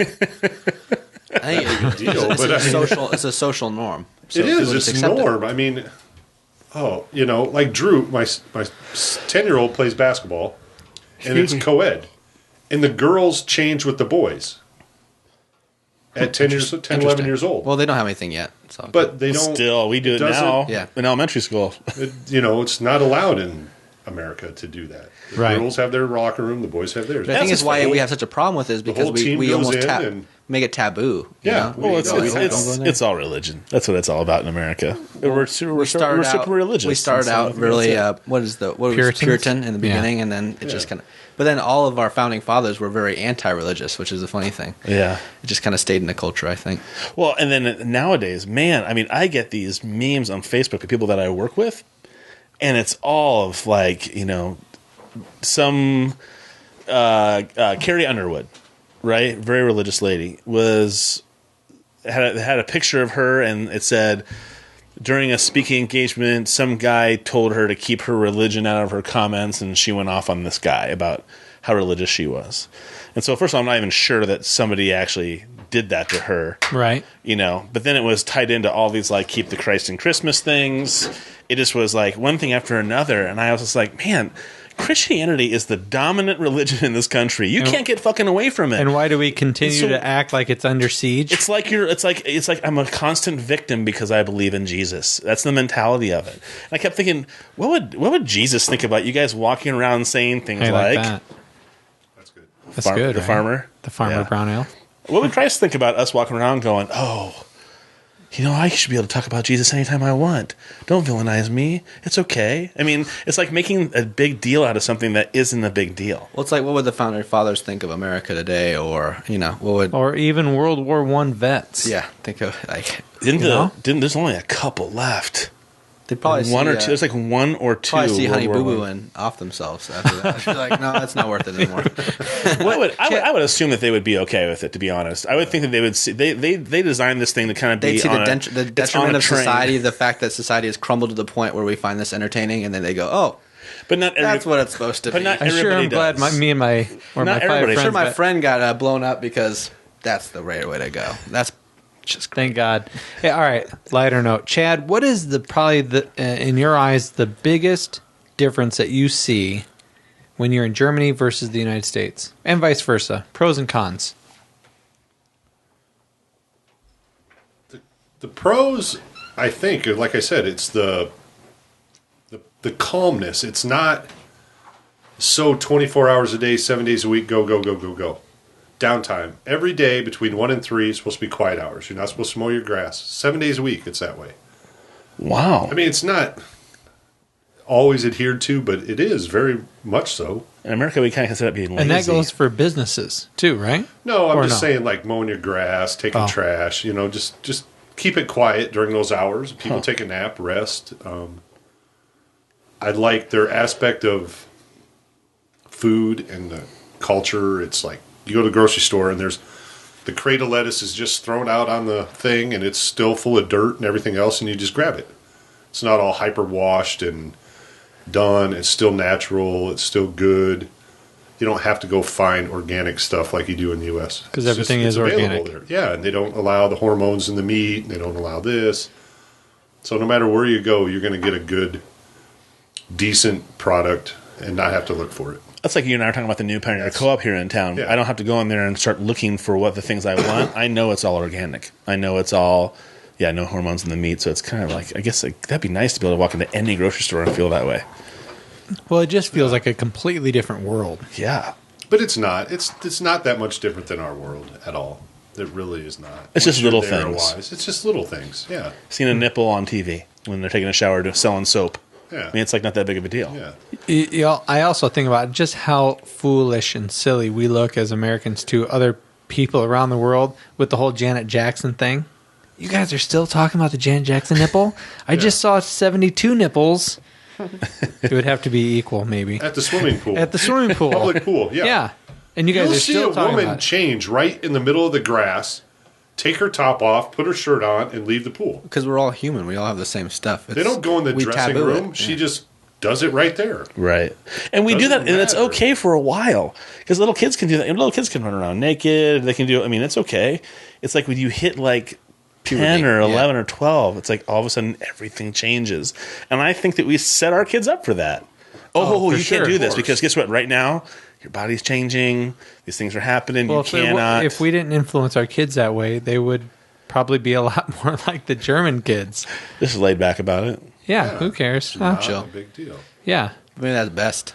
It's like beer. It's like alcohol. Because I know that in other countries, you can drink beer at a certain age, and then you can buy liquor. It's like I don't know which country. I don't think it was I think Germany. it's Germany 16. 16 they is can for drink. beer, Yep, and then and liquor 21, is 21, like everything else. or 20 or So, well, something. think about it. If you drink beer from the time you're 16, by the time you hit 21, you're not going to go out and get fucking hammered and pass out on liquor because you've drank beer for for the last. Or it might 3-4 not be years as of your life. common. Yeah. What is the one question you love that people ask you about anything? It's not about Germany. What's the one question that you love hearing people ask you? That's a tough question. How big's your penis? No. He hates that question. Why bring it up? Oh, Goddamn it. sorry. I don't know. That's hard to describe. You mean as like a veteran? I mean, No, in general. just in what's general, the one as a question person. that you enjoy it when people ask you about? that I enjoy? Yeah. Would you? Yeah. Probably when they ask me about traveling in Europe. Okay.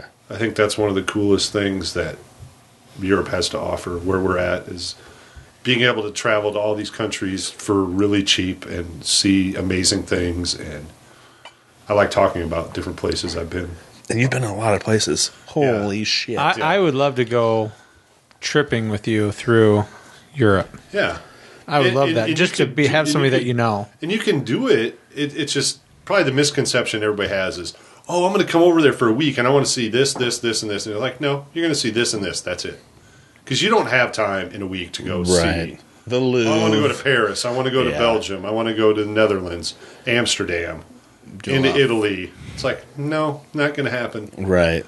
You know, Well, to really see something, you probably could, but it would be worth your travel. yeah, because you do have travel time, and you know where we're at, it's close, and I was going to say, I think it'd be cool to go to Berlin. And I think it'd be cool to go to, Belgium.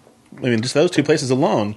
Jesus, God Almighty! There's enough history, enough things going on just in those two countries bordering each other that you don't even worry about the Louvre and Paris. Yeah, I think I'd much rather go to like Amsterdam, maybe the red light district. Yeah, I heard it's not that big of a deal. You know what? It probably isn't to people that live there. I've walked through it. Take some It's mushrooms, just beautiful, walk through. Women sitting in a window And they're pretty. yeah.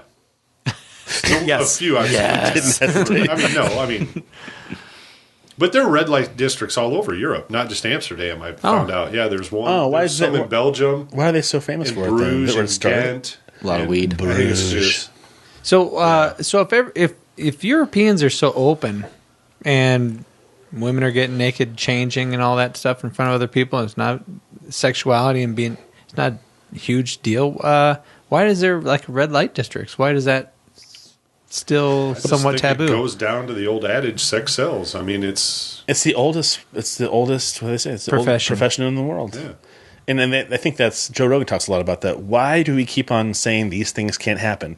If I want to, if I pay some woman to give me a massage for $45 for an hour, awesome. So what if she gives me a hand job? I'm still paying for something very similar, but because it has to do with sex, it's somehow incorrect and is illegal. they're just smart enough that they now make money off it. So the government makes money off these women selling. They're their body. taxed. The women are taxed. Yeah, Well, it's just like any other they're profession. Just like any other governmentally job. ran. Any other They're income? tested. They're whatever. I guess I don't know. I foresee that being the next thing. Weed. I think marijuana being legalized throughout the United States, and then right on the heels of weed, prostitution. Prostitution, weed, I totally agree with. Prostitution will never be legal in this country. I give it 20 years at the most. The silliest thing is that is the dumbest fucking illegal thing that there is. Yeah.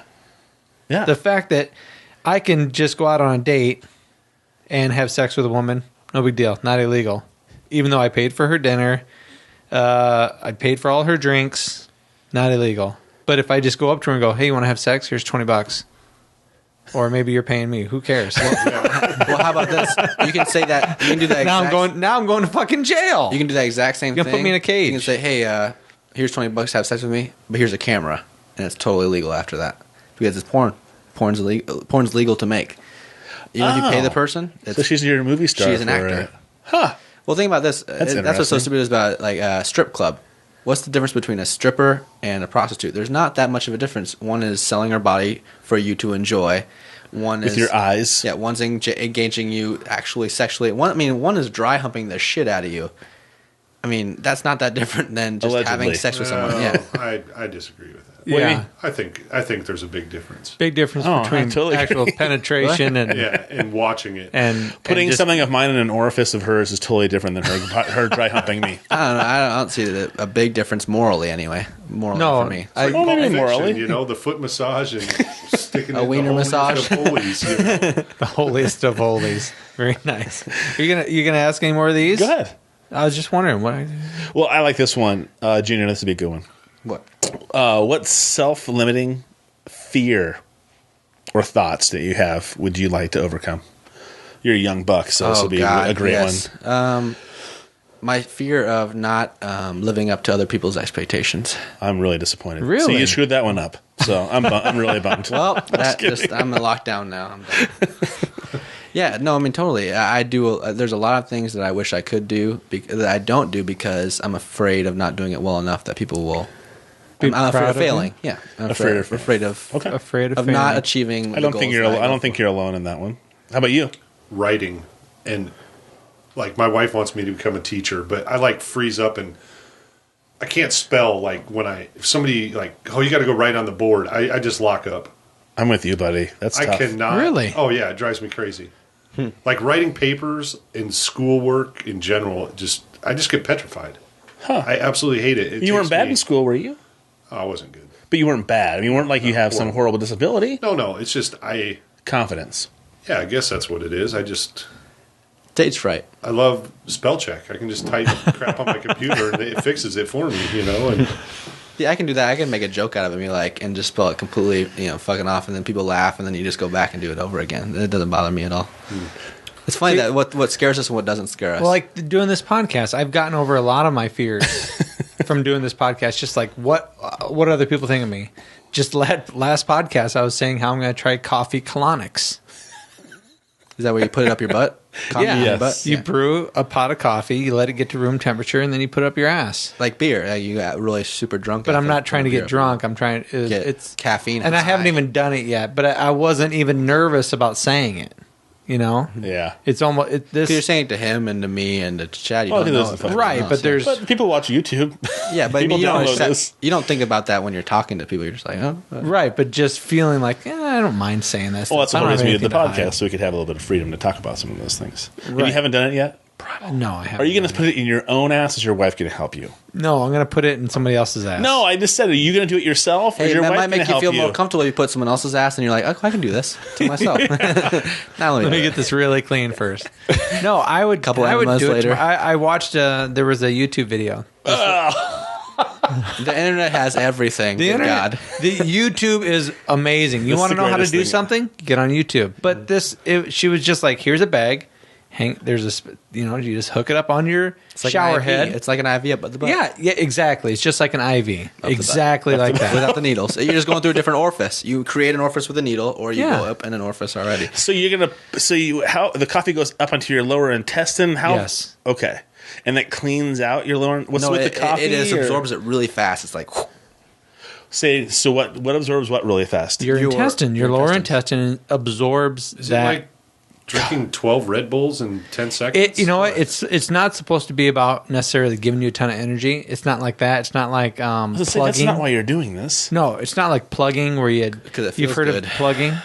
American teenagers are taking tampons, soaking them in alcohol, and then inserting them into their ass, and then going to school. the rectum. Their rectum. Thank you. Rectum damn near killed him. Well But yeah. played. That was nice. But I'm not doing it for that. There's this thing called the Gerson therapy, and part of Gerson's therapy, it's like this cancer treatment. But it's not just cancer treatment. It's to help with any dis-ease of your body. Okay. So anything that you're having issues with. So release of stress, or how does it work? The whole thing is based around eating fruits and vegetables, organic stuff to Putting stuff up your butt. I thought it was about cleansing. Like you get, like Well, you the pump it coffee in thing there. is cleansing. The coffee It's thing like an is enema. Yeah, the coffee thing is you're giving yourself an enema basically to flush coffee. out that stuff, but you're also absorbing The caffeine. the caffeine, giving yourself some energy that way. Yeah. That's cool. That's really cool.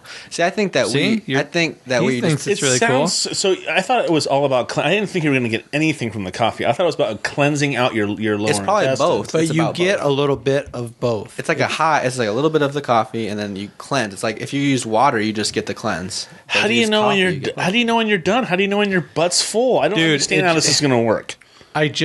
I'm going off of what I watched on YouTube, and it was a video, and she says you do this. Can we and then Can we videotape it? and then you do it for 15 minutes? No, You got to plug your butt for 15 minutes you lay in the fetal position in the bathtub, holding it for 15 until minutes. your ass starts leaking. Are you fucking kidding and me? Then, You guys are too scared. I've seen And people then- shit themselves in How front about of the me. Hawks? How about the Hawks? How about them Hawks?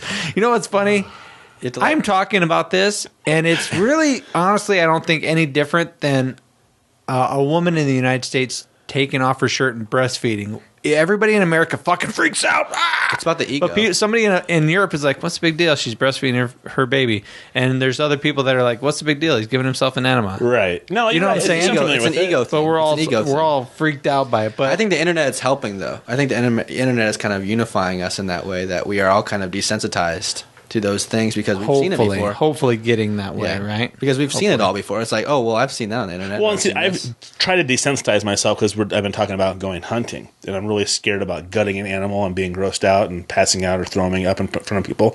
And so I've been watching YouTube. Are you a hunter, Chad? Yes. Yeah. All right. I've been watching YouTube videos, so I'm not like the first time going, oh my god, and like walking If away. you throw up, you just got to keep going. But see, I see a human and I can't do it. Like that ear today freaks me out, but I can gut a deer and do anything, no problem. Now that I've been in the Doesn't medical even faze field, it doesn't me. bother me Really? at all. Not even phase me. Because you've done. Is it because you've done it so often, or it's I don't never know. phased People you? are different. I think it's part of it. Yeah, it's the human. 'Cause I was in the medical field, and it's not different. The for a human aspect is different No. to me.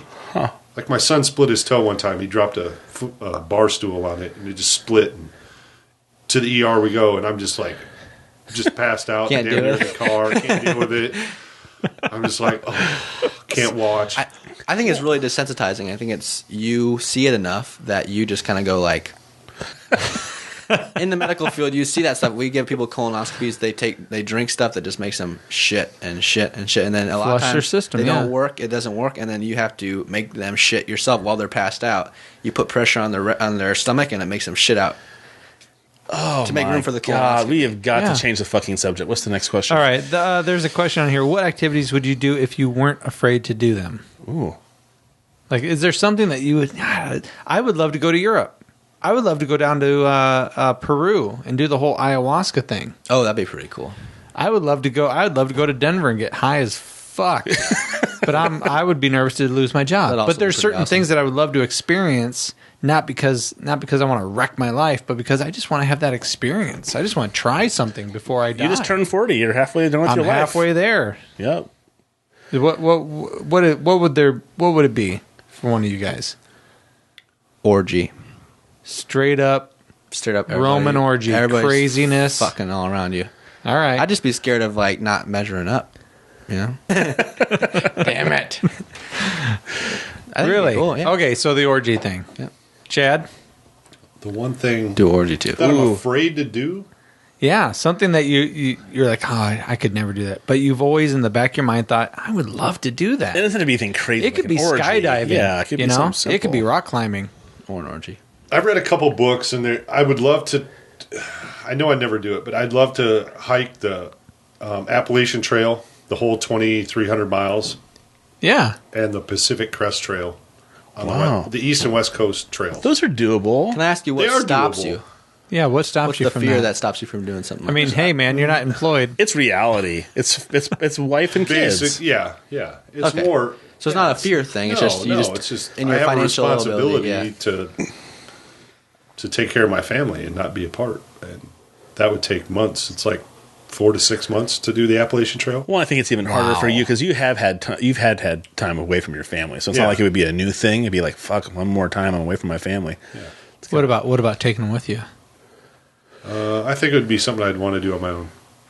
Oh, Yep. little spiritual journey. Yep. I feel that too. I feel like a sense of when you have to be by yourself, you have to experience it on your own. It's like a individual experience. It's just Yeah. you can't get anywhere else. I think that is Vision actually que- a vision huge quest? thing. Yeah. A huge thing that we don't get hardly anymore because we're so busy with jobs and families and everything is getting away. I would love that Father's Day thing in Germany where you just go off in the It's- woods and drink. It's unbelievable. You wouldn't believe it. They just come back just hammered, just wrecked. It's hilarious. Riding their wheelbarrows back into town. Woo! But I would love push me down to the take hill. I would love to take a week or two off and just go experience stuff. I'd like to go to places I've never been and just be by myself, not because I don't like my wife or my kids, but because there's times where you just need to have you need a sense of the individuality. world to Time yourself. apart. I think Yeah. that's the best thing for a relationship is when we do have all these times apart. It makes it grow.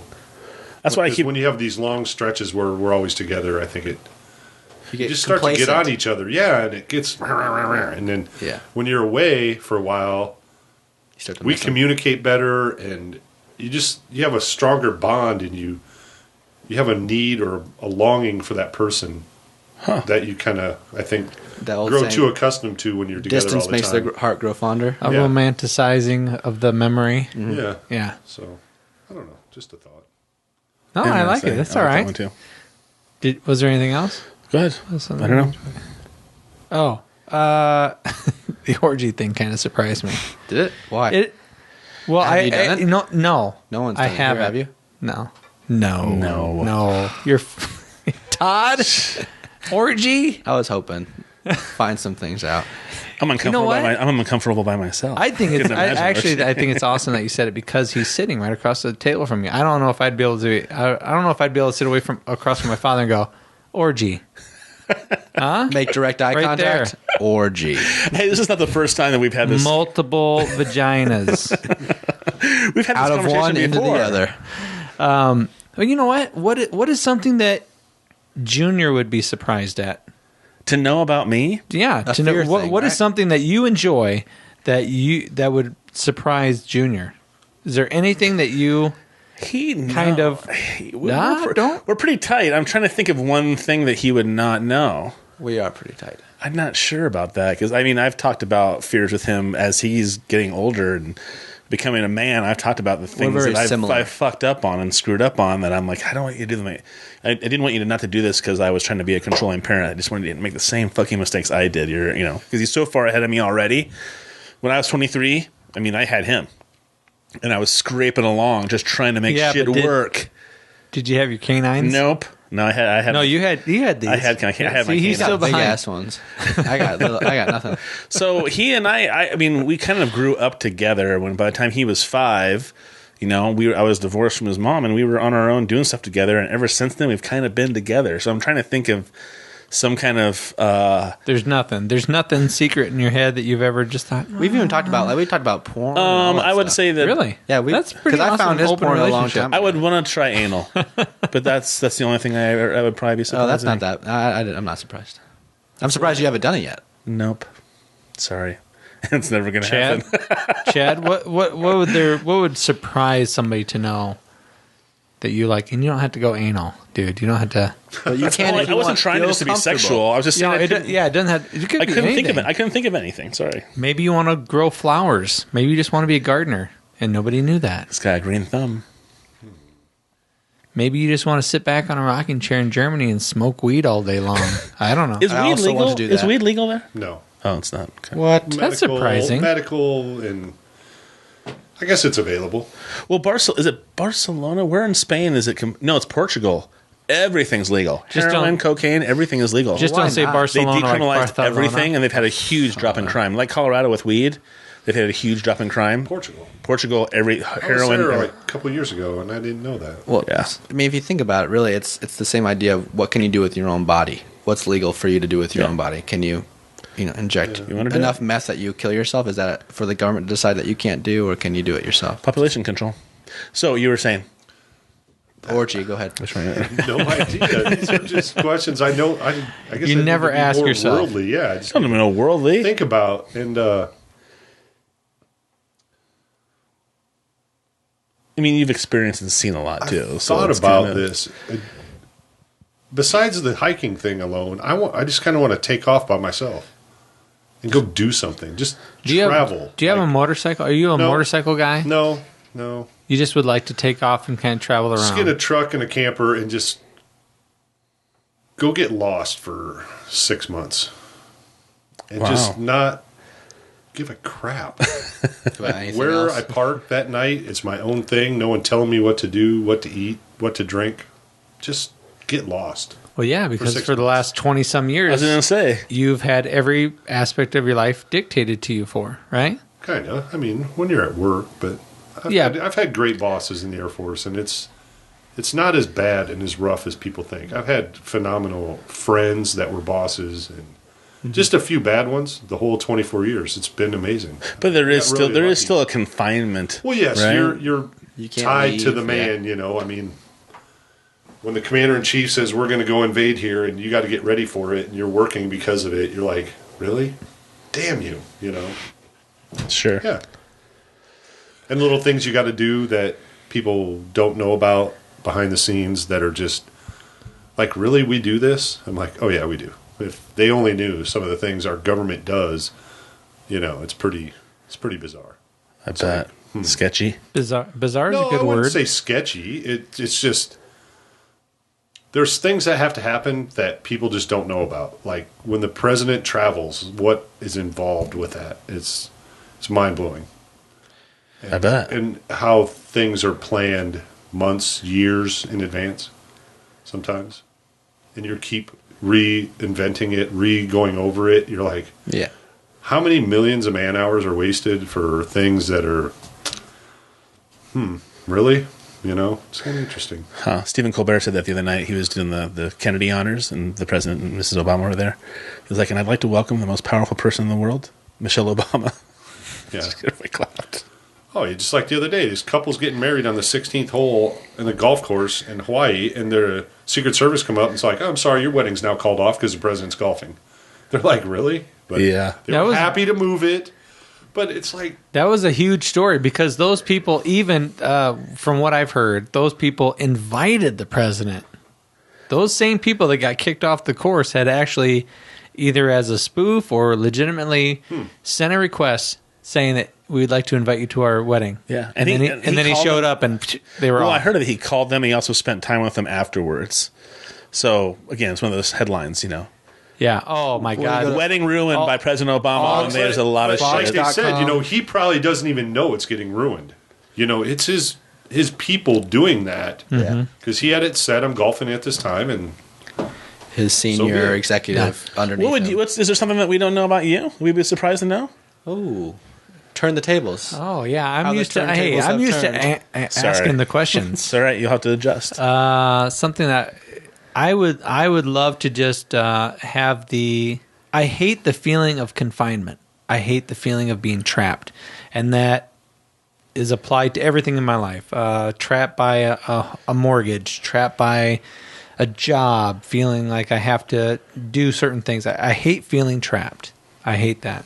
So the idea of having complete and utter total control over what I'm going to do, like going to Peru and doing an ayahuasca trip, that would be totally up to me. If I wanted to go experience something with my own body, completely up to me. That makes orgy. Okay, so I'm gonna push you a little bit because that, of course, we would all feel that way. What is something that we don't know about you that would catch us all off guard? We would all not to be confined like that. I totally agree with you.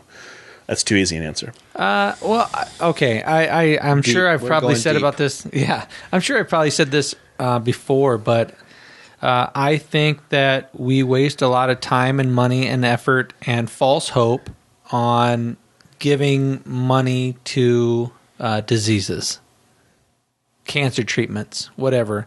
I don't think that we truly... I don't think that money or all that money goes to those charities. I don't think that... Let's go positive here for a second. If we were to fix all the ailments in the world, we'd be overrun. The world would be completely fucking overrun population-wise. Yeah. We'd have no resources left. We'd deforest all the fucking forests. We'd have stupid rules and legal rules saying that we can't grow hemp because of whatever's going on. It's too much like marijuana. And we cut down all our fucking trees because we're fucking stupid. And I think that diseases and the loss of loved ones, no matter how horrible it is, because it is horrible. It's a shitty part of life, but we all die. I think it's a necessary thing, so I will never give any money towards any charities like that. So even if your wife gets breast cancer? Yeah. Yeah. Well, that's a surprising thing I didn't know about you. It's just one of those horrible things. I mean, if my kids were to get cancer, if I were to get cancer, I've already told my wife I probably wouldn't tell her. And I would probably just try to eat as healthy as I could and try to make every day as well lived as possible. But I wouldn't tell my wife, and I wouldn't tell anybody else. And you wouldn't get treatment? And I wouldn't get treatment. Would you tell? You wouldn't tell me? I wouldn't tell you. You asshole! Because you know why? Because you wouldn't be able to hide it. Are you fucking kidding me? So No, I totally you would be a wreck. You'd be fucking crying. You'd be wondering what your dad... He's like, hey, Dad, what's wrong? You're fucking always crying when I'm calling Every time on the I phone." call, you cry, and I don't know what's happening. I can't tell you it's about Matt. I can't tell you. I'm just so cynical about the treatment to people that have cancer. Yeah, you might get 6 more months, 1 more year. But you're an overpopulation guy too, so you're just. I'm an overpopulation guy, and I want to think about my kids and my wife. I don't want to hamstring them with this humongous medical bill that just trying to keep you alive for another year. Yeah, gotcha. And I don't want to pass away in front of my kids at the very worst version of me. I would much rather go out on a high note. I'd much rather be like, guys, I have terminal cancer or whatever. I'm terminal. I'm going to wherever, and I'm doing the assisted suicide. I love you. See ya. Boom. Boom shakalaka. Yeah. Boom. I'd rather tell everybody goodbye, have a wonderful goodbye party, and then be it. I think we're. I'd help you do your suicide, just so you know. I think we're too afraid of death. I think that's a big part of our society today. Is that we have this fear of death as if it's some kind of crazy thing. When I think it's really just a natural part of existence that we have to. Just I think you're right, and I think it's important to talk to your kids about, because my youngest has already asked me about. Oh, Dad, you could die. I'm like, dude, I'm going to die. We're all going. I said, and he's like, what do you mean? I'm like, dude, you are too. It's just the way things are. Right. I think if you approach it as this horrible, scary, terrible thing, then it becomes like this sketchy thing between you and your kids. But if you say, like, this is just the way it goes, man, and you make it like almost like, what's the big deal seeing somebody naked? You see your mom naked all the time because she's changing her clothes. It's the same thing. And so this is just the reality of the way the world works. I might go sooner than later. You just love somebody so much, and you miss them so much, you don't want to face that type of thing. Right. I don't want to think of my kids dying. Sure. But they're going to. Right. Yep. Hopefully you'll be long gone by that point. Yeah, I hope I'm gone first so I don't have to deal with that loss. What is selfish? Every aspect of death is selfish. Yeah. It is, truly. Like, like if you said, if my wife had breast cancer, I wouldn't want her to get treatment.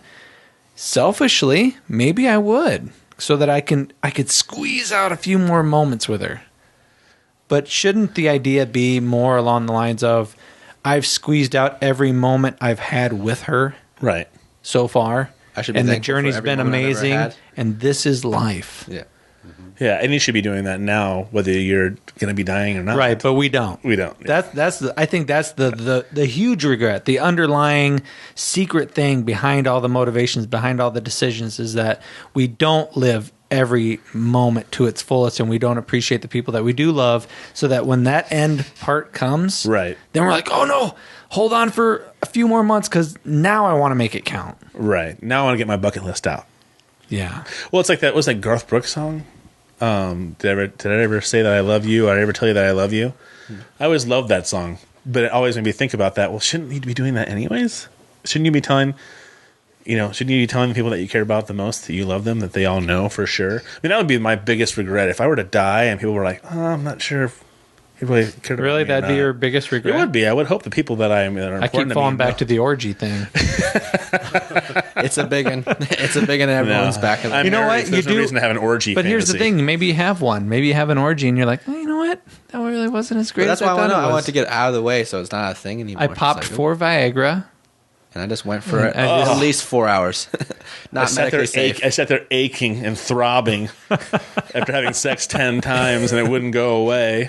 I couldn't think straight because all the blood was in my cock. That sounds glorious. That sounds glorious. All the women are like, look at that. I'm first. It's a good thing you're not on camera. Horrible. Looks so bad. I don't want to touch it. Should that be it? Should we wrap it up for today? Fine. I think we covered everything.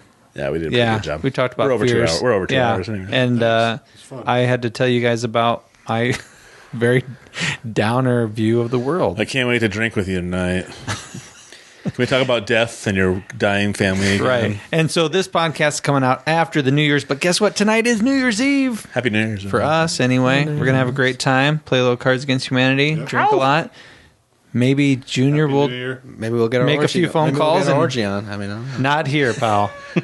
Not here. This room could have been the orgy room, but now it's the studio, so you're out of luck. Shit. That was my 2 options: orgy room or studio room. Probably studio more than I orgy. So your wife does have one of those baskets, doesn't she?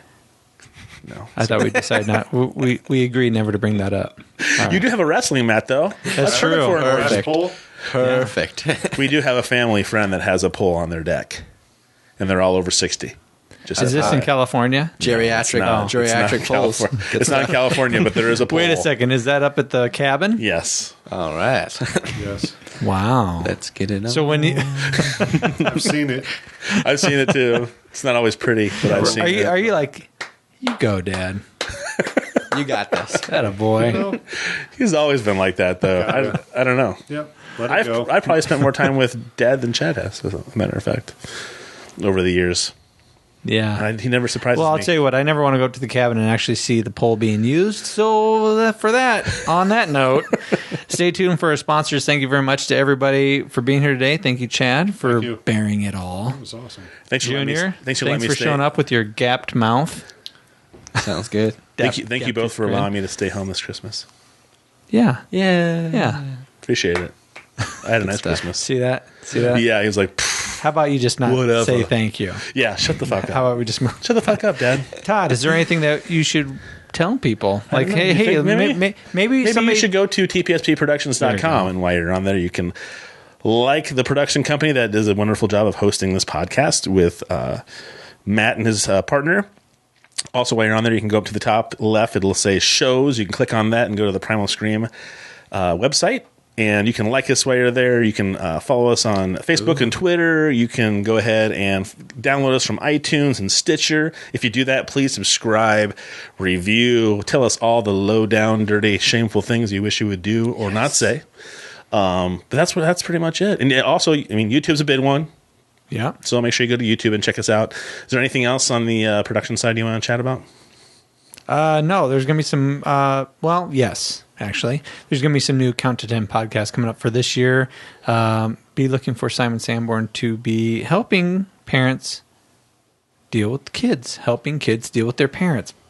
Back and forth, vice versa. And also for teachers, what do teachers go through and some helpful hints with them.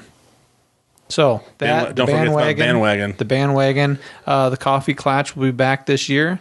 Well, you haven't really heard them. I've heard them multiple times. Me too. But they're going to be getting posted here this year. So have your eyes open for the coffee clutch, as well as the Metro Project. We're And in the the Metro midst of Project. working with some mentorship with some kids at Metro High School.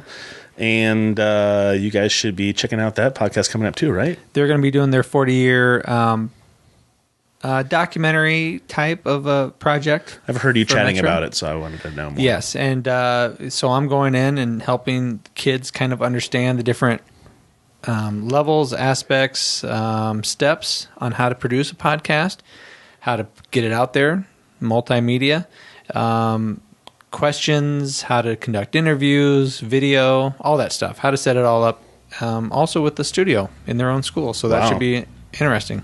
Very cool. And that's it. That's all I got, dude. All right. Thank you, Chad. Thank you, Junior. Thanks, Todd, Matt. Appreciate it. Yeah, man.